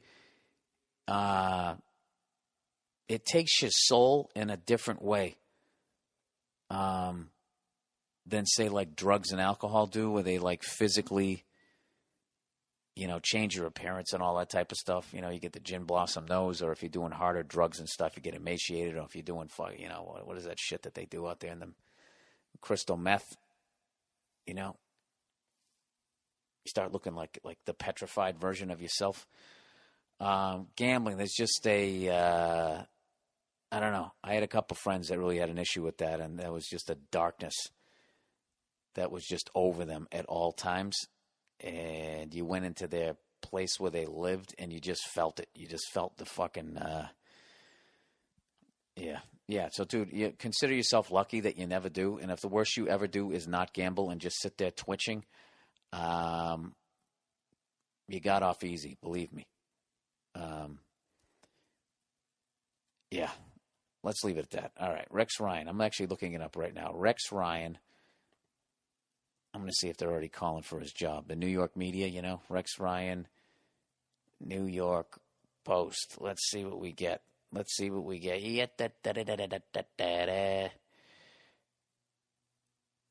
got nothing yet. No, I probably looked up the wrong thing. I'm the fucking worst when it comes to this shit. New York Post Sports. Here we go. Hey, do you guys think Derek Jeter will go into broadcasting? I don't think he's going to. I think he's going to fucking fade away in a cool way.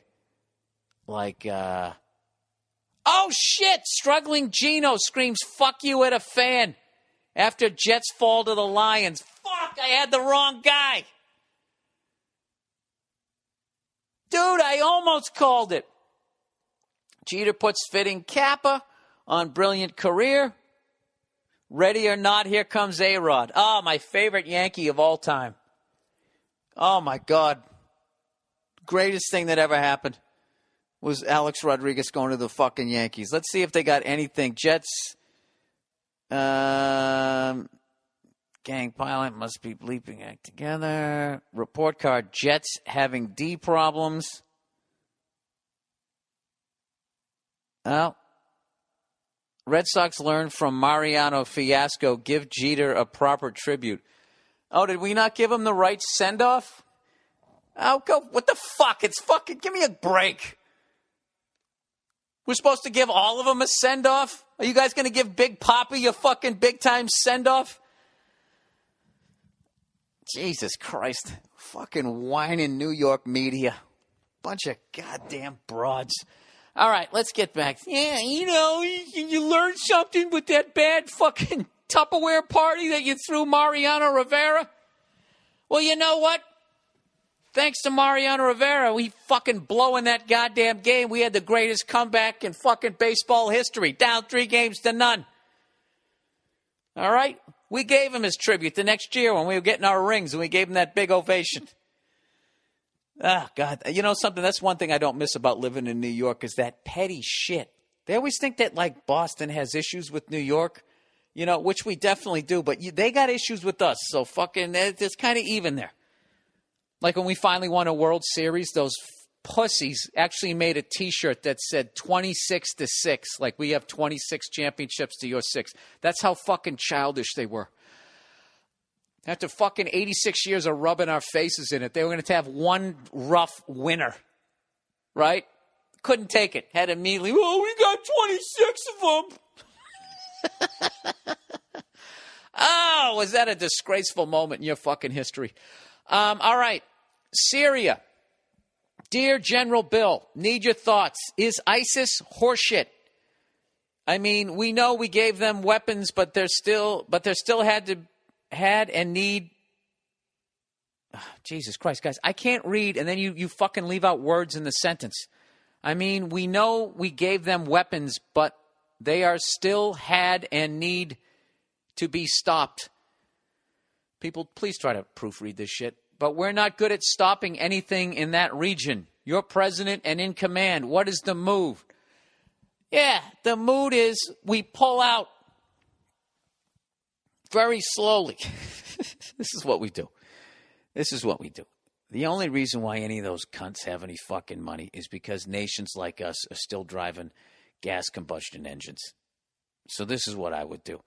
I would try to jumpstart more car companies over here, like the Tesla company. Try to get GM and all those other fucks to do the same thing, and then we just don't need them anymore and wean ourselves off of oil, and then they would just slowly go bankrupt. The entire Middle East, their entire fucking economy, as far as my complete lack of research goes, is based on the fact that they're sitting on top of oil. So if we if we don't need it anymore, what are they going to do? And then they are free to solve their problems themselves, which they should be doing. And as far as you saying we're not good at stopping anything in that region, there's a reason for that. There's a reason why Russia goes into Afghanistan and loses. There's a reason why people go into that. The reason why we went to Vietnam and lost. The only way an occupation works, and this is brutally honest, is if you go in there and A, you're not leaving. Okay? And B, you commit genocide. That's the only way it fucking works. That's the only way it has ever fucking worked, and it is 100% the wrong thing to fucking do. You can't do that. So that's it. You know? So it's just inevitable. They know eventually you're going home. So all they do is go, all right, you beat us. And then you walk around standing over there, and they just sit there picking you off, making your life fucking miserable. And then eventually you're like, what the fuck are we doing here? Let's get out of here. And then you leave. And then they go back to doing whatever it is that they were doing anyways. But I don't think that we're going to solve anything over there. And I base that on Czechoslovakia and Yugoslavia. I didn't have any idea about any of that shit. Serbs and fucking Croatians and all of that. I still don't quite understand it. That shit was not going on when I was born. There was already Czechoslovakia and there was Yugoslavia and all that type of shit going on over there. And they all had a common enemy with the occupation of the Russians in their country. So they were against them. And when Russia fell, whatever the fuck that was, like 20 years ago, all of a sudden they got their freedom and they immediately picked up this fight that had stopped, like, I don't know, 60, 70, 80, 100 fucking years earlier. And they started killing each other again. So, I mean, you're not going to... It's over. You'd have a better chance at getting Ohio State and the University of Michigan to like each other than you will having all those groups over there get along. They're not going to get along. And that's just the way it is. So that's what I would do. I would just I would do a bunch of shit that would get me whacked way before I would ever achieve it. That's what I would do. You know? It's basically it. Wasn't that funny? Jesus Christ, this is becoming too serious here. All right, maybe this is a nicer one.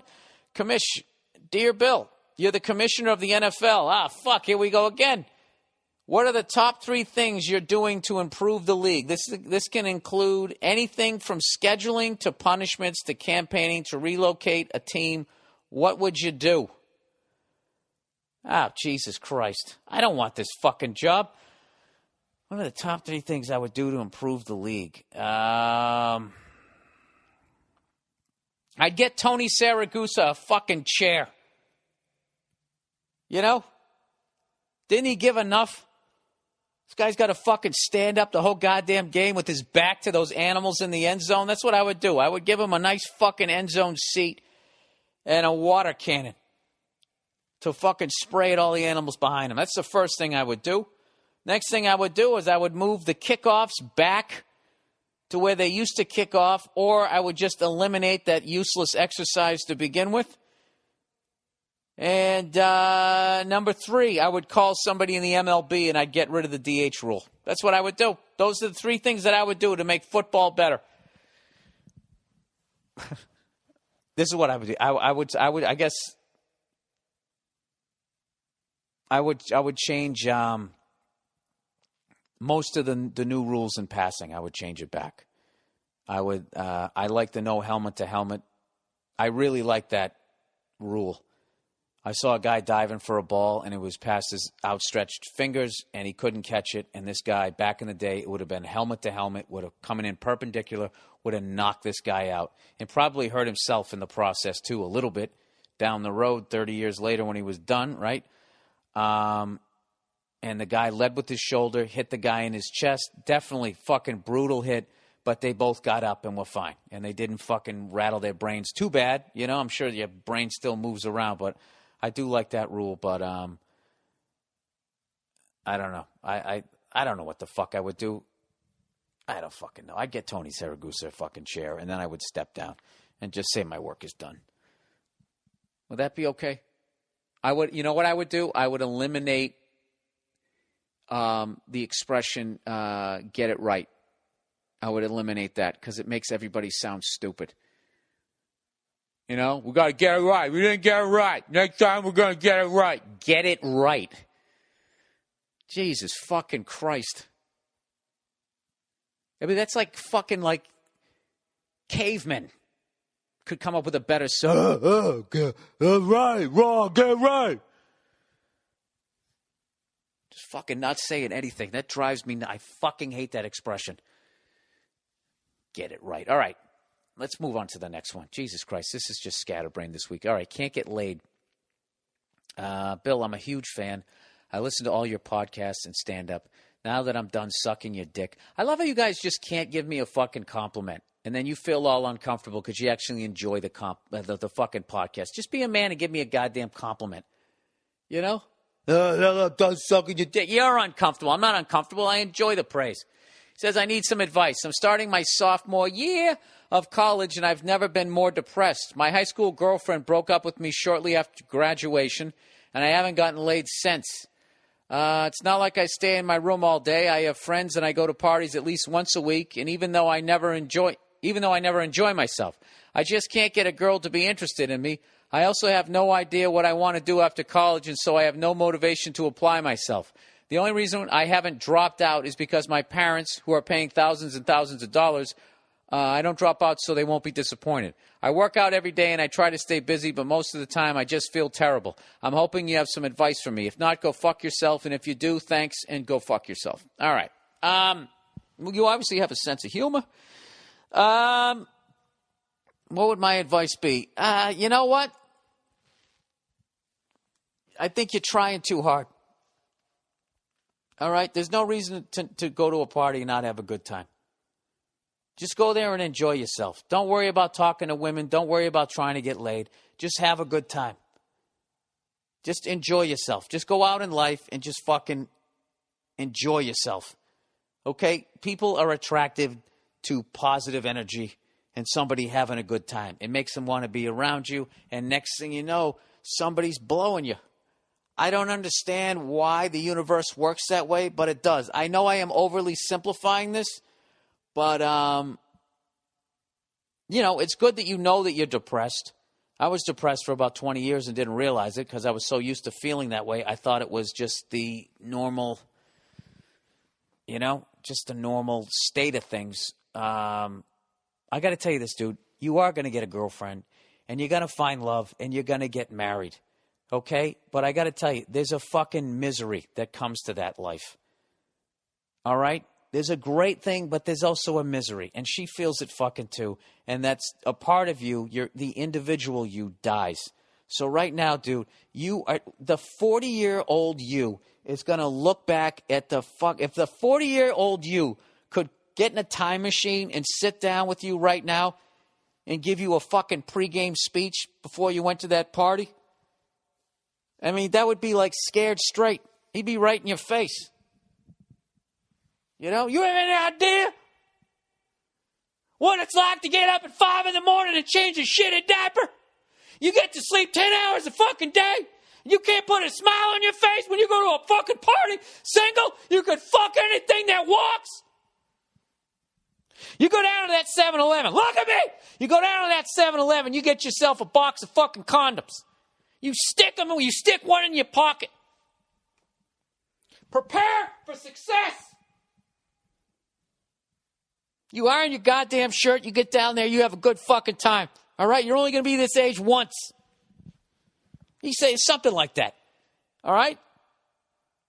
I'm telling you.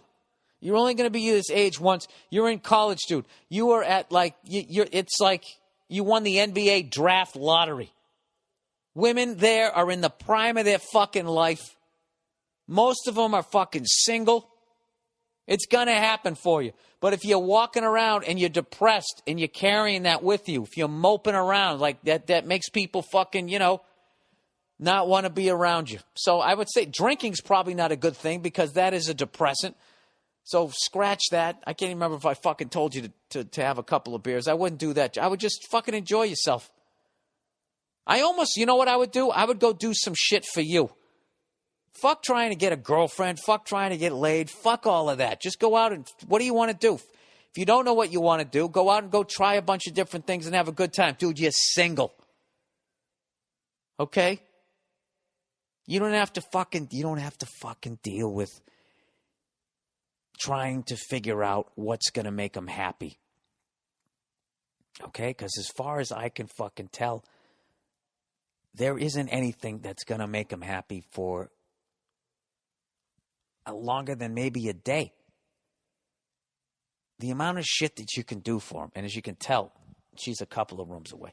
The amount of shit that you can fucking do for them, and all it does is buy you a couple of days of happiness, is just fucking baffling. And I got to be honest with you. A lot of women look at it, guys, and they think that we're fucking stupid. And I think part of it is because they have the way their brain works, that multitasking, whatever it is, that shit talk that they always say, that women can multitask and guys can't.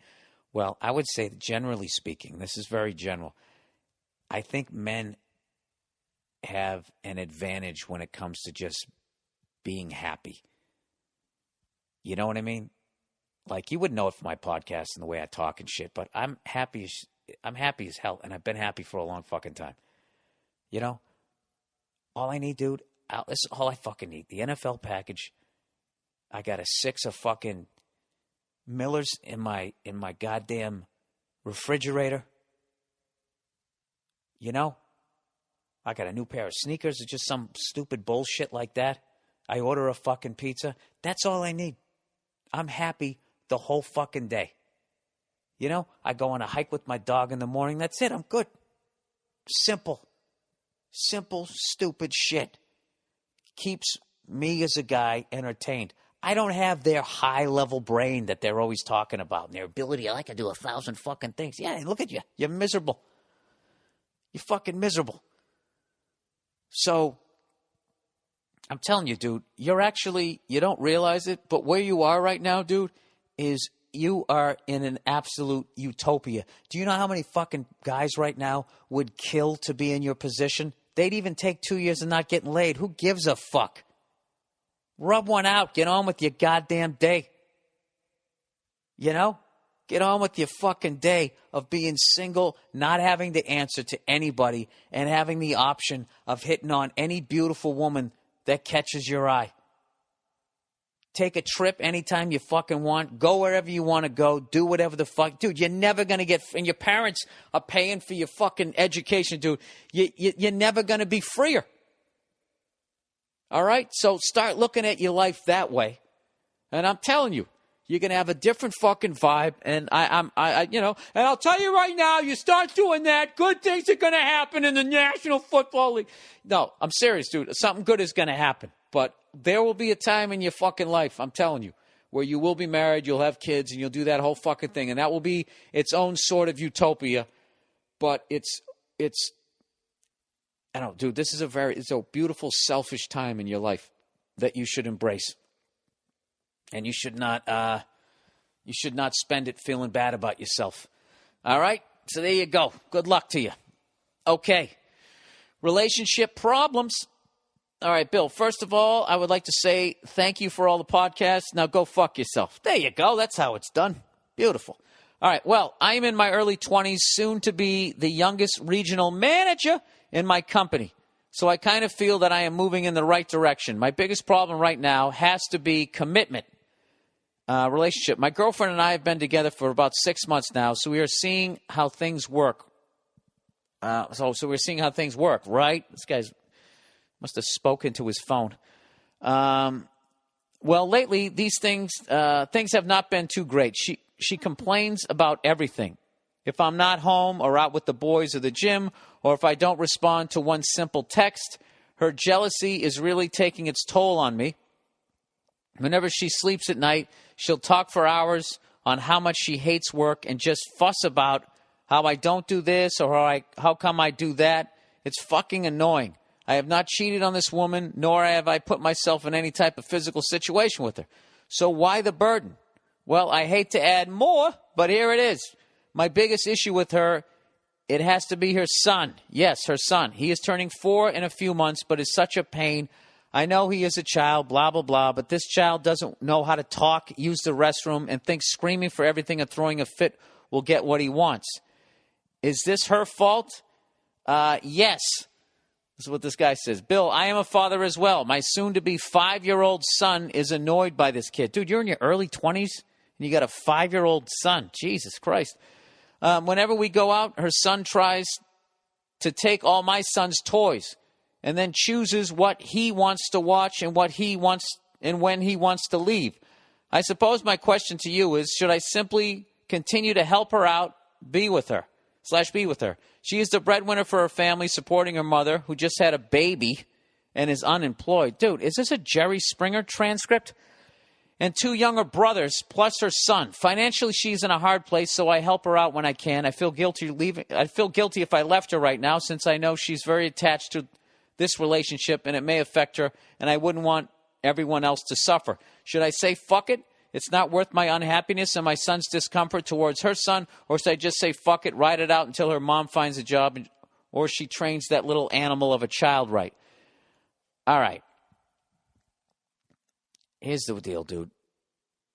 You fucking said something about 3/4 of the way through it. First of all, with all the stress she has in her life, supporting all those other people, probably has a lot of the reason why she's fucking coming at you. She's taken out her situation on you in a little way, I guess, there. But you said, where is it? I feel guilty right now since I know she's very attached. Blah, blah, blah. Should I say, fuck it? It's not worth my unhappiness and my son's discomfort. All right, dude. So you're unhappy and your own son is not comfortable. All right. I think that says something right there. That's what you need to fix right there. You need to be happy and your son needs to be comfortable, or you have to leave. And it's not your fault, she lives with carnival people from your description. All right? You got to be selfish in a fucking relationship. When you're single, okay, and you're going to commit to somebody, before you commit with them, you got to be selfish. You got to be making sure, at the very least, being with them makes you happy. That sounds like a fucking nightmare. That situation right there sounds why I waited till I was 45 to get fucking married. So I guess what I would say is, if you feel like you can somehow, not breaking up with somebody because you feel like it's a bad time. It's never a good fucking time. All she's doing is getting more and more attached to you, and all you're doing is taking more and more days away from her, where she could be going out trying to find somebody else. So if that is not a reason to stay. So if you feel like you could try and work it out, you didn't mention once in any of that you loved her. So I don't know. That sounds about as miserable a situation as I can think of. So, but at the end of the day, I've got to tell you, at the end of the day, it's going to be your decision. But that relationship is definitely not firing on all cylinders. And if you're going to stay with this team, you need to create a new culture in the locker room. All right, here we go. Summertime is over. Bill, the circle of seasons is cruel and beautiful. I miss the summer already, but I'll enjoy the fall and the Apple-related feelings. I think I had a fulfilling summer. How are you grading this summer? A+? Because Billy got some sun, or F because Bill got some sun? How am I grading the summer? I don't fucking know. I survived it. What kind of a fucking question is that? That's not even a question. Answer the question. All right. That's it for this week, everybody. I want to thank everybody for all the ticket sales up there in San Francisco. I'm really looking forward. I'll need it, man. I haven't done a stand-up road gig in a while, and I've been doing that for 22 years, and you do the road as long. Well, I really started traveling, seriously doing the road, rather than just driving around doing hell gigs outside of Boston. Probably been doing that for like 17 years, right? Yeah, 17 years. So, it's in my blood, man. I got to do it. So the next 3 dates I have coming up, Davies Symphony Hall in San Francisco, 2 shows. This Saturday night, October 4th. Then I'm doing the Spotlight Casino in Coachella, California, October 11th. And then my next date is at West Palm Beach Improv on November 14th, because I'm going to a couple of football games out there. Going to the Thursday night game, and then I'm going to go see the University of Miami against Florida State, which is hilarious because I'm going to have to fucking listen to them doing that tomahawk chop shit. Oh, my God. But anyways, so I don't have a lot of road dates because I've been trying to write this show, and then also I'm trying to put together the new hour before I hit the road. And so basically, if you're wondering how the next year is shaping up, as I'm finally going to do that Australian tour, then I'm going to do some club dates at some of my favorite stand-up clubs around the country and get that act ready to go. And then I'm going to do a nice theater tour. And I am hoping to do another European tour, and this time actually add, along with all the countries I did before, I'm going to try to do an Eastern European leg this time too, like Lithuania, Estonia, Albania, all of that shit. I'm going to try to just see how that goes. Why not, right? Why the fuck not? So I'm already looking forward to the new year. October's coming up, right? I got to get my pie crust game together. Make my fucking pumpkin bread. All fucking purpose flour. Anyways, that's the podcast for this week, everybody. I apologize. I know it was a little rocky this week, but if I didn't do it right now, I wouldn't be able to do it in the morning. So, anyways, what are we going to do here? I got nothing. I didn't get it right. Next week, I'm going to try to get it right. I have no one to blame but myself, and I take full responsibility. That's the podcast for this week. Go fuck yourselves, and remember my predictions.